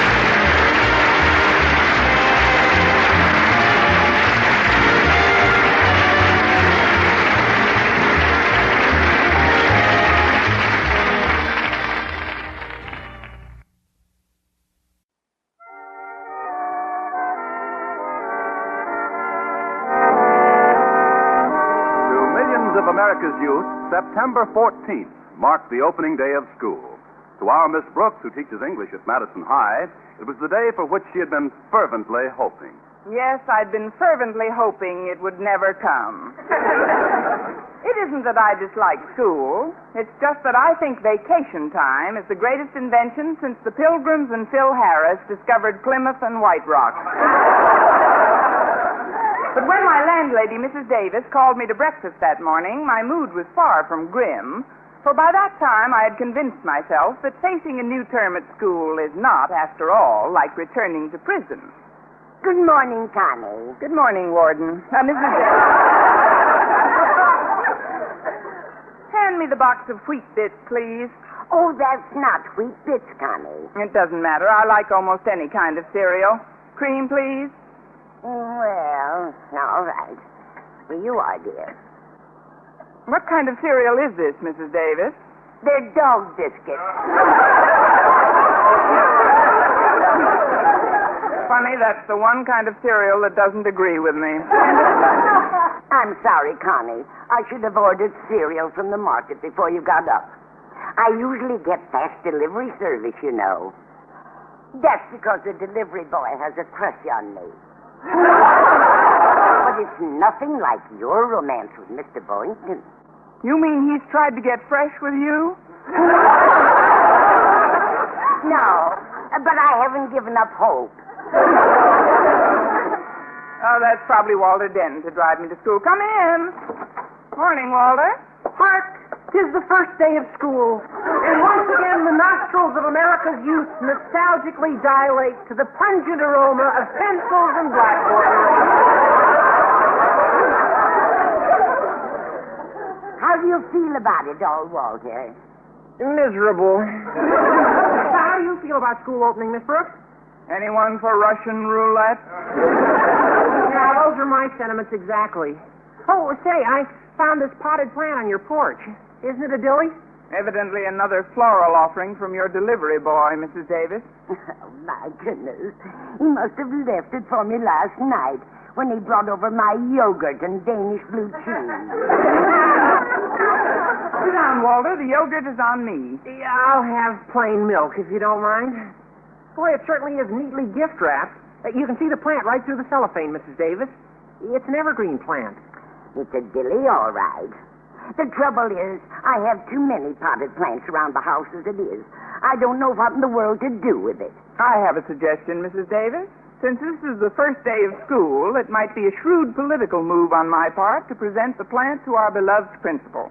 Hey, that ought to get you in real solid with old Marblehead. Mr. Conklin, I mean. I agree, Connie. I think it's mighty important that you start off on the right foot with your principal this term. As he said to me when I saw him in the drugstore yesterday. Oh, dear, now, what did he say? Oh, I'm getting so absent-minded lately. Oh, let's see now. What did Mr. Conklin say to me? Mrs. Davis, how about getting Walter a glass of milk? No, that wasn't it. Mr. Conklin doesn't care if Walter gets milk or not. Connie, I just remembered what Mr. Conklin said to me yesterday. He wants you to help him reclassify his files for the new term, dear. So he said you're to report to his office at 7:30 sharp. And no excuses. 7:30? What time is it now? 8:05. Fine. If I hurry, I'll never make it. Holy cow, what are you going to do, Miss Brooks? I'll bet old Marblehead's blood pressure's about to explode with atomic fury by now. By now, it's already forming the mushroom. I'll have to call him and try to explain. Mrs. Davis, this phone is dead. Oh, that's another little thing that slipped my mind, Connie. It isn't really dead. We have a chap on our new party line who's rather eccentric. He keeps leaving his receiver off the hook. What? Well, he's got his nerve. Hello? Hello? Hello? Trying to bust my eardrums, madam? My name is Miss Brooks. Since we're on the same party line, My telephone happens to be right by my bed, Miss Brooks. Do you realize your infernal shouting jarred me from a sound sleep? Do you realize you left your receiver off the hook? Certainly. I always do that to preclude my being startled from slumber by the hideous clanging of a phone bell. I prefer to be awakened gently.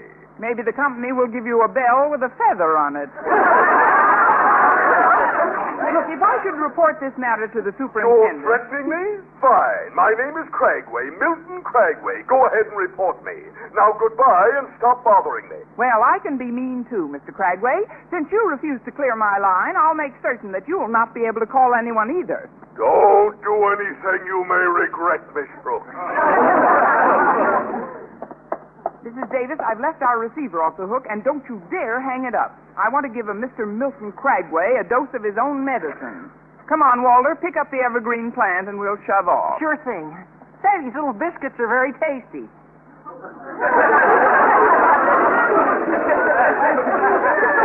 You've been eating those biscuits, Walter? Well, yeah. What kind are they? Want to sublease my doghouse?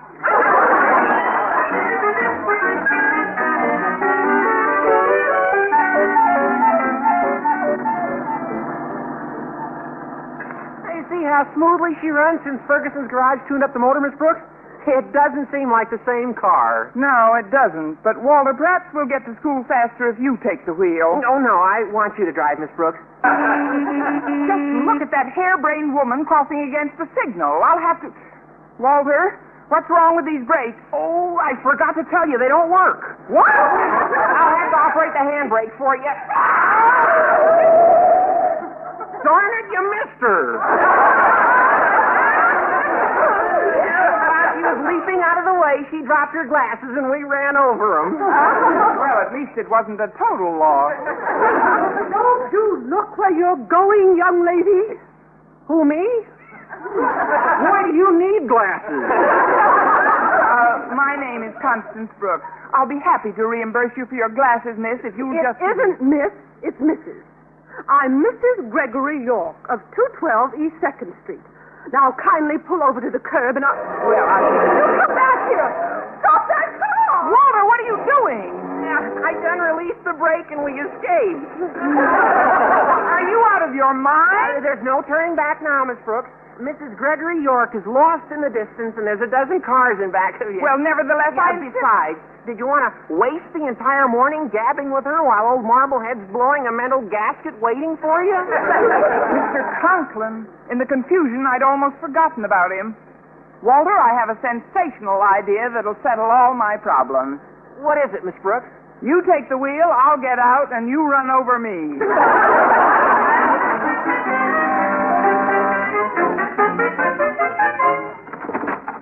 Good morning, Mr. Conklin. Sorry I'm late, sir. It's great to see you back at the old desk. Yes, indeed. I know I was due at 7:30, sir, but you see, it was like this.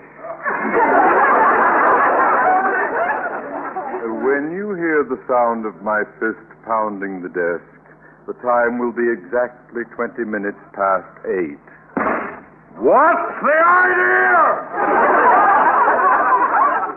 Mr. Conklin, sir, allow me to present to you this beautiful potted evergreen plant as a token of my esteem. Trying to butter me up, eh? Curry favor by offering me a bribe, eh? Miss Brooks, did you actually believe I would accept that plant as a gift from you? I'm sorry, Mr. Conklin, I'll take it out. Put it down, you Indian giver. Aye, aye, sir. Now, much as I dread boring you with school business, it's my duty to inform you that there is to be a meeting here in my office at 3 this afternoon. A meeting which you, in your capacity as faculty advisor, must attend. Oh, I'll be here 3 o'clock, yes, sir. It's to be a routine meeting restricted to school personnel, I presume. By no means. We'll be rubbing elbows with an official from the State Board of Education who literally holds our jobs in the palm of his hand. Mr. Milton Cragway. Huh? Mr. Milton Cragway? Himself. The power Milton Cragway wields in our sphere is fantastic. We must therefore exert every effort, Miss Brooks, to make a good initial impression on him. You know, start off on the right foot. Yes, sir. Rest assured that heads will roll if we should in any way displease Mr. Cragway or his assistant. His assistant? She's a distinguished member of our school board, Mrs. Gregory York.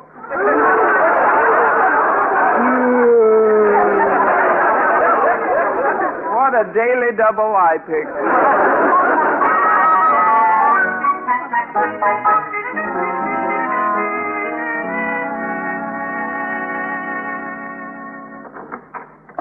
Good morning, Miss Brooks. Hi, Mr. Boynton. Miss Brooks, I've got a problem. You've got a problem. Quite serious. Kept me awake all night. I have here a list of names whose homes I visited yesterday upon my return from a camping trip. I've scratched off the names of all those whom I've since contacted. When I've scratched your name, I will have scratched all but Mr. Conklin. I suppose all this sounds rather mysterious to you, Miss Brooks. It does, in a scratchy sort of way. What's the point? Well, near the campsite, I happened upon some interesting fauna, one specimen of which I brought back to town. I had the plant with me when I went visiting, in fact. That's why I know I must have inadvertently left it at one of the homes on my list. It's a potted plant wrapped in cellophane. Oh, that one. Mrs. Davis thought the delivery boy had left it. It was found on our porch this morning, Mr. Boynton. Oh, gosh, it's certainly a relief to know where I can lay my hands on it. Its cellophane wrapping is for protective reasons. You see, I wouldn't dare expose it until the moment I can actually put it to use in a biology experiment. Biology experiment? Oh, yes, Miss Brooks. That plant happens to be poison ivy.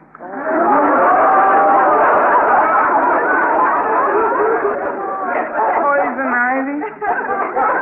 Mr. Boynton. What is it, Miss Brooks? You don't have to scratch Mr. Conklin. By now, he's scratching himself.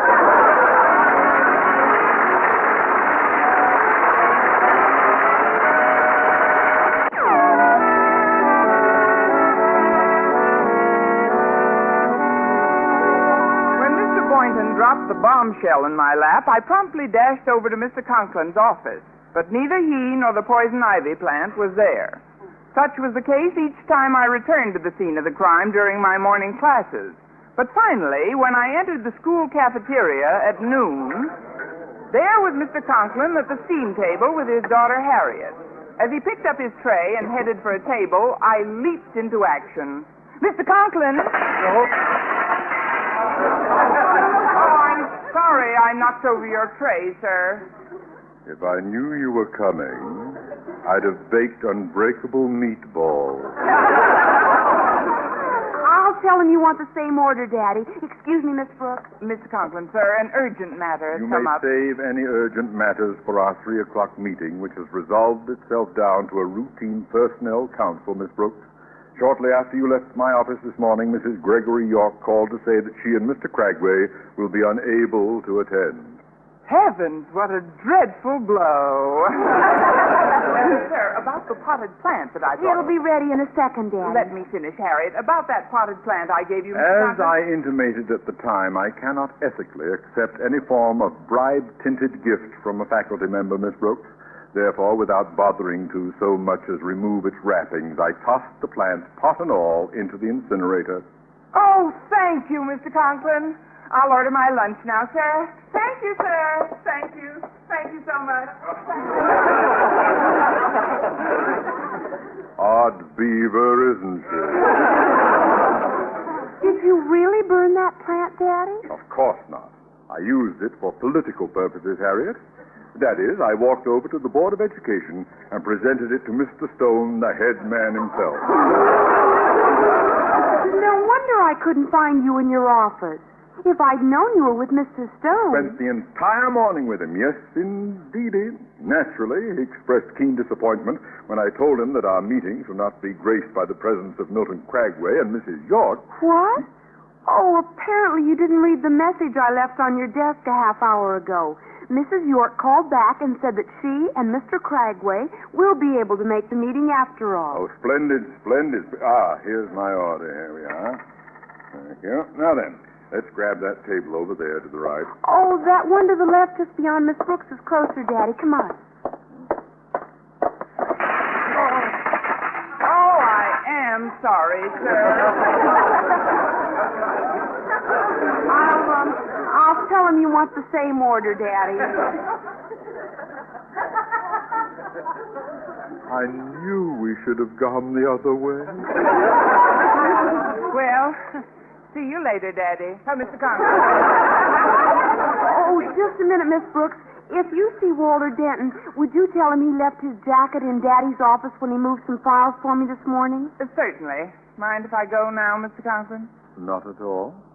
In fact, I'll give you a shove. That won't be necessary. The wind is with me. Bye, sir. Bye, Harriet. Bye. Sit right down, Miss Brooks.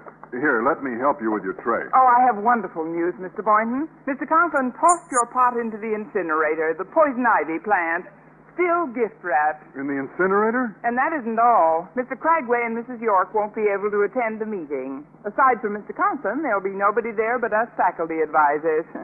You and me.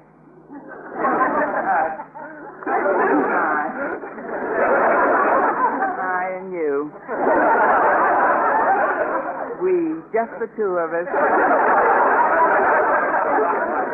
Small world, isn't it? Yes, but... It'll be just a routine meeting. Brief. Then we'll have nothing but time on our hands. You and me. Just the two of us. Plenty of time. We might even have time for a date this afternoon. How does that hit you? Good, huh? Fine. Let's drink to it.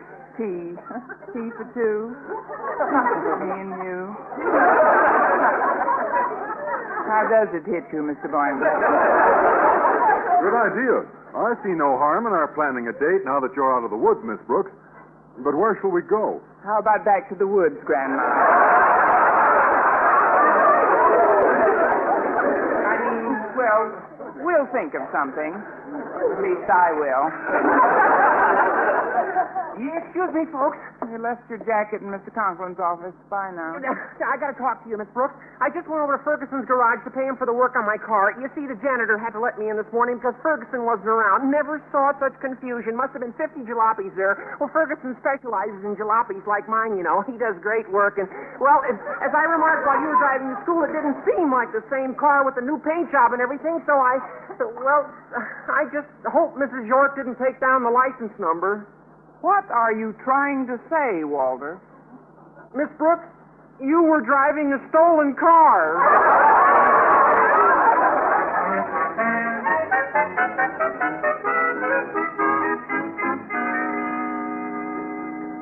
Nonsense. I wouldn't dream of letting you take a taxi over to the meeting, Mr. Cragway. I'll pick you up. You're at 6th and Maple, you say? Oh, I see. You'd prefer to walk over to the newsstand at 8th and Main and wait for me there. Anything you say, sir, yes. Just wait right on the corner. I'll be over in a jiffy. Goodbye, Mr. Cragway. Hi, Daddy. Don't bother me now, Harriet. Got to hurry. I've got to pick up Mr. Cragway at the corner of 8th and Main. Or did he say 6th and Maple? Yes, that's it. Out of my way, child. But I don't understand, Daddy. How can you pick up Mr. Cragway when your car's in the repair shop? Holy cow, I plumb forgot. What'll I do? I can't keep a man of Mr. Cragway's importance waiting on the street corner. This is an emergency.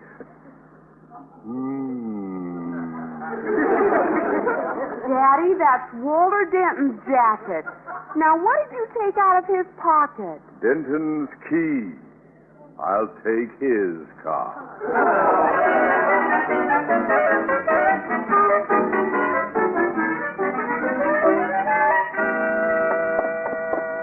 Miss Brooks. Sorry, Walter, I'm in a hurry. Yeah, where are you going? I don't know, but I'm in a hurry. Actually, I'm due at the meeting, Walter, but I'm such a bundle of nerves, I don't know what I'm saying. Yeah, well, I've got a couple of dandy flashes for your nerves, Miss Brooks. Flash number 1. Yeah, I went outside to take a look at our stolen car, and guess what? What? It's been stolen. Hold on to my arm and give me flash number 2. Yes, gladly. Well, right away I scurried back into the building, and that's when I saw her. Mrs. Gregory York. Mrs. York? She's here? New glasses and all. Right now she's inspecting some of the classrooms. Oh, there must have been a change in plans. Did she happen to see you? See me? Oh, we had a lengthy chat. But she must have been blind as a bat this morning without those glasses you ran over. She didn't even recognize me. Really? Well, I can't risk letting her see me, Walter. I've had it. Mr. Boynton's probably at the meeting by now. I'll run over and tell him I've decided to head for the border. Oh, there you are, Sonny. Yipes. Hi, Mrs. York. This young lady is a member of your faculty, I presume? Yes, ma'am. This is our Spanish teacher, Senora Gonzalez. Delighted to know you, Senora. Ole. Gracias. La conga. The senora is from Brazil. Oh, charming. You know, there's something familiar about you, Senora. Haven't I seen you somewhere before? Not too clearly, I hope. Not too clearly do I place the face. Besides, I have not too long been coming over from Brazil, I think. I've been to your homeland many times, Senora Gonzalez. How you must miss it. Si, senorita. Oh, thanks, but I'm no longer a senorita, my dear. Oh, no, indeed. I have an 18-year-old boy. About your age, I'd say, Sonny. I was only 16 yesterday. Of course, he has aged a lot since then.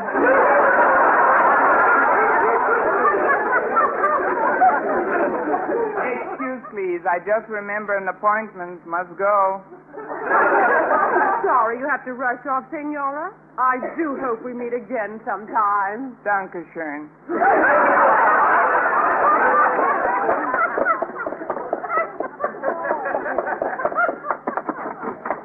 What do you want? Woo!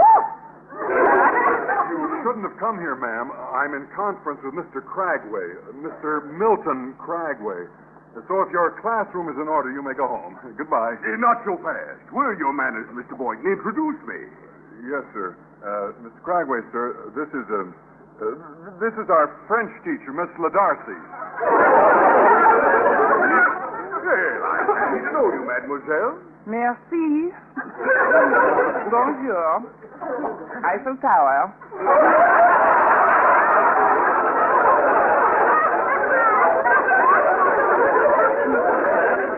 With your pardon, monsieur, I must go erase my blackboard. Where are your manners, Mr. Boynton? You go erase the mademoiselle's blackboard. Well, don't just stand there. Hop to it. Yes, sir. Very, very good, sir. Well, if I seem in ill humor, Mr. Darcy, let me explain that I've had an incredibly nerve-wracking day. It started this morning with my being insulted by some idiotic woman, a Miss Brooks. Dreadful experience. You have no idea. Oh, but I do. Sacre bleu, I do.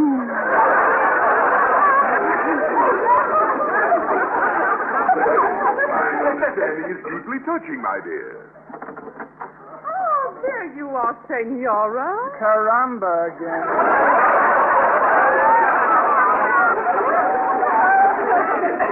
How nice to see you again, Mr. Cragway. I see you've already met Senora Gonzalez. What on earth are you talking about, Mrs. York? This happens to be Mademoiselle Darcy. No doubt you have confused me with my twin sister, who also teaches here. It's Senora Gonzalez is your twin. Oui.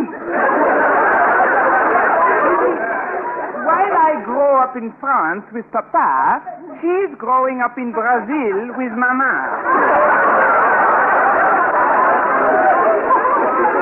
When we are babies, our parents are getting a divorce in California, so they are splitting the twins' community property.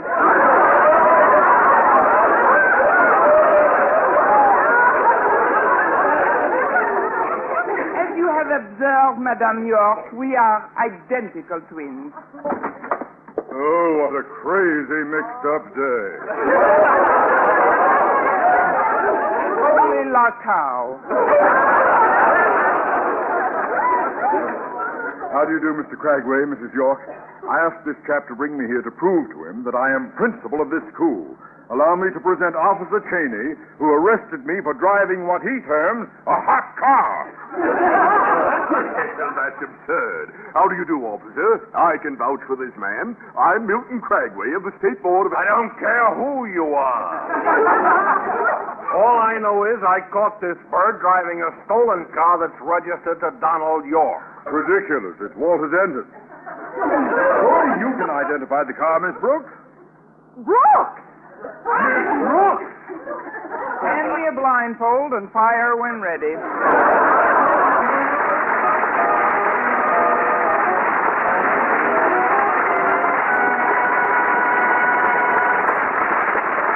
Eve Arden as our Miss Brooks returns in just a moment. And now, once again, here is our Miss Brooks. Well, fortunately for me, my duplicity went unnoticed as Mr. Conklin and Mr. Cragway became involved in quite an argument about the responsibility for Mr. Conklin's arrest. Now, just a minute. Don't forget this outrage is your fault, Mr. Cragway. I wouldn't have been caught if you'd been waiting at 6th and Maple as you said you would. I told you I was going to walk over to 8th and Main, Conklin. I wanted to stop at home to drop off a potted plant that Mr. Stone had given me. What? How dare Mr. Stone give you a lovely gift-wrapped potted plant that I gave him? How dare you give Mr. Stone a lovely gift-wrapped potted poison ivy plant that I gave you? What? Take it easy, sir. At the time, I had no idea it was poisonous. Good heavens! I unwrapped that plant, held the leaves in my hand. I've got poison ivy. Shake hands, Mr. Cragway. What's good enough for a member of the school board is good enough for me.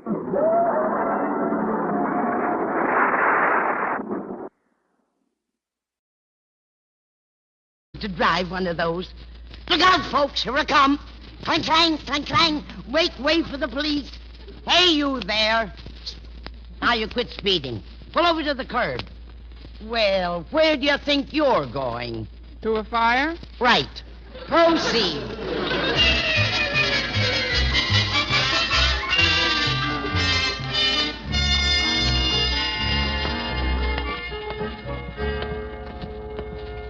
Look, Mr. Boynton, there's Mr. Conklin going into school now. I'll stay behind this tree, and you put the first coat of salve on him. Hmm? All right. Say, from here it looks like he shaved off his mustache. Really? I hardly ever noticed he had one. When I'm with him, his lips are flapping so fast, it's just a blur. Now, go ahead, Mr. Boynton. Catch up with him. Yes, ma'am. Oh, just a minute. Wait up, Stretch. I beg your pardon, Mr. Boynton. Did you call me Stretch? Oh, it's you, sir. From the back, I mistook you for our star athlete, Stretch Snodgrass. Well, I'd...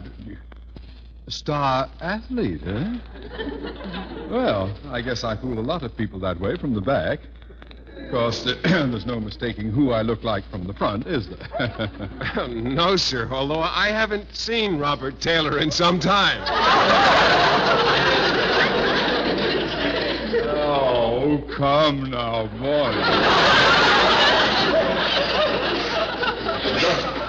Just because I shaved my mustache, I don't fancy myself another Robert Taylor. Cary Grant, maybe.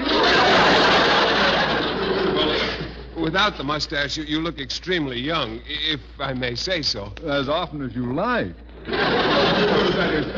Thank you, Boynton. Well, sir, I was wondering, maybe if you had a little time after school, perhaps you'd like to play some handball with me. Handball? Well, I haven't played for several years. I don't know. Oh, that's quite all right, Mr. Conklin. I know just how you feel. You do? Well, yes, sir, and it's mighty decent of you to be so considerate. It's obvious that you just want to spare us older fellows a thrashing. Oh, well, that isn't quite the reason I won't play today. You see, Boynton, in honor of my birthday last Monday, some of my lodge brothers gave me a little blowout last night. You know what that sort of thing can lead to. Why, we must have played charades half the night. I see. Well, I better be getting into my lab. See you later, Carrie. Mr. Conklin.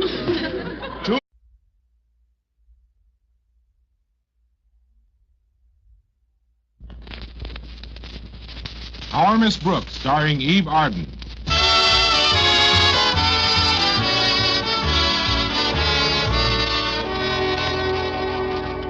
Well, it's generally accepted that it's mostly women who try to keep their ages a secret. But this theory was disproved last week at Madison High School, where our Miss Brooks teaches English. Yes, it was disproved most definitely by our beloved principal, Osgood Conklin, who celebrated a birthday last Monday. When asked how old he was, he replied, "A person is only as old as he feels." And while I don't think he made that up himself, he spent the entire week trying to out-Mickey Rooney Mickey Rooney. I was discussing our boy principal with my landlady Friday morning at breakfast. You mean to say Osgood is still making a spectacle of himself? Mrs. Davis, he's the biggest spectacle since the greatest show on earth. Honestly, he's making a fetish of being young. Thursday, he showed up at school wearing a bright red bow tie. A bow tie? How did it look? It looked like somebody had wrapped his Adam's apple as a belated Christmas gift. Well, there's one consolation, Connie. If Mr. Conklin is so busy with himself, he won't find time to bother you. Well, he found some somewhere. Tuesday morning, he assigned me the task of purchasing a school bus. A school bus? Mr. Conklin feels we'll save money if we use our own bus for out-of-town games. So he persuaded the board to grant us an appropriation. How much did they grant you? $130. $130? What in the world can you get for that kind of money? Well, so far, I've only been offered one conveyance. What kind? A garbage truck. The way our team's been playing, I almost took it. But yesterday, Mr. Boynton offered to see what he could find, so I turned the money over to him. Good for you, Connie. Mr. Boynton is one man who knows a bargain when he sees it. Present company accepted. That goes without saying, and I wish you hadn't. Well, I'd better clean up and get ready to leave the house, dear. I've got to take a couple of books back to the library today. All right, Mrs. Davis. Oh, that's probably Walter Denton to drive me to school. I'll get it. Come on in, Walter. Oh, it's Mr. Boynton. Good morning, Miss Brooks. Toodle, Mr. Boynton. Yeah, toodle, kiddo. I ought to be in pictures. I'm beautiful to see. I ought to be Well, in good pictures. morning. How are you today, Mr. Boynton? Mr. Boynton? Oh, excuse me, sir. For a moment, I didn't recognize you. And you took me for Mr. Boynton? I apologize. It's a natural mistake. Yes, it is. You see, I spoke to Mr. Boynton on the phone about our new school bus. Oh, then you did purchase one. Splendid, Miss Brooks, splendid. I knew you could get something for $130. Tell me, is it nice and roomy? It'll hold 20 prisoners. A student. And, while it wasn't easy to find, I think it'll work out. Well, is it on the school grounds at present? No, sir. I wanted to tell you a bit about it first. No, not another word, Miss Brooks. I don't want to hear a thing about it until it's before me. I prefer to be surprised. Your chances are excellent. But, Mr. Conklin, I must go into my office now, Miss Brooks. Contact me when you have the vehicle ready for inspection. I'll see you later. Yes, sir. Well, at least I tried. Good morning, Miss Brooks. Wasn't that Daddy speaking to you just now? Yes, Harriet. I've got a message for him. I was late getting out of the house this morning, and right after Daddy left, the head of the Board of Education called him. Mr. Stone? Yes. Mother spoke to him. It seems Jason Brill, the principal at Clay City High, got an appropriation for a school bus at the same time we did. And Mr. Stone is simply furious because of the type of bus they bought. Well, what did they buy? You'll never guess, Miss Brooks. Jason Brill bought, of all things, an old patrol wagon. Now, isn't that killing? I'm dead already. Look, Harriet, that's exactly what Mr. Boynton, acting for me, bought for Madison. What? But that's why Mr. Stone called, to warn Daddy against buying any outlandish conveyance. You've got to do me a favor, Harriet. Please don't give that message to your father until I see what I can do about exchanging our Black Mariah. All right, Miss Brooks. Oh, gee, I hope you can return it and get the money back. Of course, if you can't, maybe the shop class can fix the wagon some way before Mr. Stone sees it. They'll either fix that wagon or mine will be fixed for good.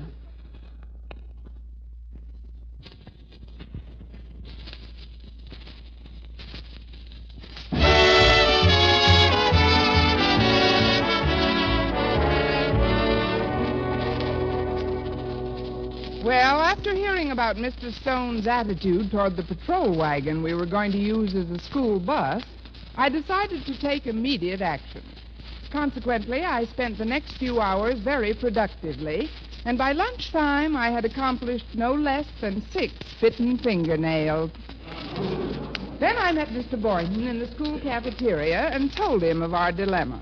Well, let's see if I've got it straight. If Mr. Stone found out that Mr. Conklin intended to use a patrol wagon as a school bus, he'd raise Mary Ned with him. Mr. Conklin would then raise Mary Ned with you because even though I bought the wagon, you're the one to whom he delegated the authority and the board funds. However, so far, Mr. Conklin doesn't know about the patrol wagon, nor does he know of Mr. Stone's phone call. Hence, in this situation, what are Miss Brooks and Mr. Boynton going to do? I don't know. Let's hear tomorrow's episode and find out. I know.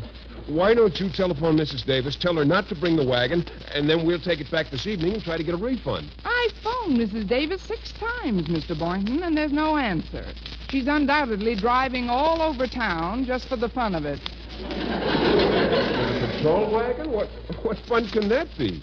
Think of the fascinating type of hitchhiker she'll attract. And promptly at 3, she'll cruise up to our front door with all the stops out. Well, there must be something we can do. Oh, let's discuss it later, Mr. Boynton. Walter Denton's heading this way, and I'd rather he didn't know about this. Hello, Walter. Greetings, dear faculty. Hi. Care to join us, Walter? Yeah, just for a minute, thanks. Harriet told me in confidence about the new bus you bought, Miss Brooks. Imagine a police patrol wagon for a high school bus. Oh, nobody but you could possibly have come through with such a delightfully waxed-up accomplishment.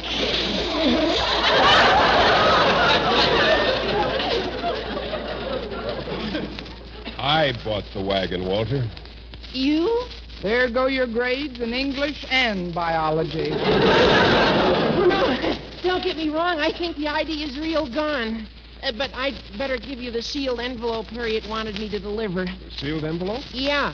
She said it contained a highly secret message, and I shouldn't dare let anybody else get hold of it. Where is the message, Walter? In just a second, I'll take off my shoe. You put the envelope in your shoe? I didn't want it to fall into enemy hands. Good work, and thank you, Sam Spaceman. Why didn't Harriet transmit the message verbally? Because she didn't want me to know what was in it either. Since I knew I was coming over, I phoned Walter and told him he needn't call for you this morning. I hope you don't mind my taking that liberty. Mind? It's a heck of a start. That is, please come in. Oh, what brings you to this part of town, Mr. Boynton? You live on the other side of school, and with the price of gas what it is... Oh, I didn't drive my car here, Miss Brooks. I'm taking it down in the new school bus. You mean you bought something? For $130? That's right. Come over here to the window. See it? No, I don't. Say, what's that police patrol wagon doing in front of our house? That's it, Miss Brooks. What is what? That's what I bought. You mean our new school bus is a Black Mariah? Well, I know the team isn't playing well, but they don't deserve to be pinched. I got it from a used car dealer. He had a couple of them that were condemned as obsolete by the police department. From the looks of it, that thing should have been condemned to Devil's Island. Well, I know it doesn't seem like much now, Miss Brooks, but the kids at school can fix it up so you'll never recognize it. And the price is the luckiest coincidence you ever heard of. Really? Well, there was no sign on it at all when I got to the lot. But when I told the dealer I had $130 to spend, he admitted that's just what it cost. If that dealer was any more honest, he'd be in jail. Come on, Miss Brooks. Let's get going. Oh, just a minute, Mr. Boynton. We can't drive up to school in that. Mr. Conklin would blow a gasket. But we could explain to him that... No, first we've got to cushion the blow, Mr. Boynton. Look, Mr. Conklin's on a big youth kick, so it shouldn't be too difficult to butter him up. Butter him up? You know, flatter him into a more receptive frame of mind. Then we can spring our little bargain on him. Well, that might be the best course to pursue at that. I'm all ready to... Oh, hello, Mr. Boynton. Hello, Mrs. Davis. Come here, Mrs. Davis. Look out the window. Yes. Well, what do you know? The paddy wagon. I had no idea my library books were that much overdue. That's what Mr. Boynton bought for school, Mrs. Davis. When the kids fix it up, you'll never recognize it, though. But we're going to take the regular bus to school to explain to Mr. Conklin. I would if I were you. Then I thought maybe you could drive it down to school for us about 3 o'clock this afternoon, Mrs. Davis, after Mr. Conklin knows about it. Would you mind very much? I should say not. I've always wanted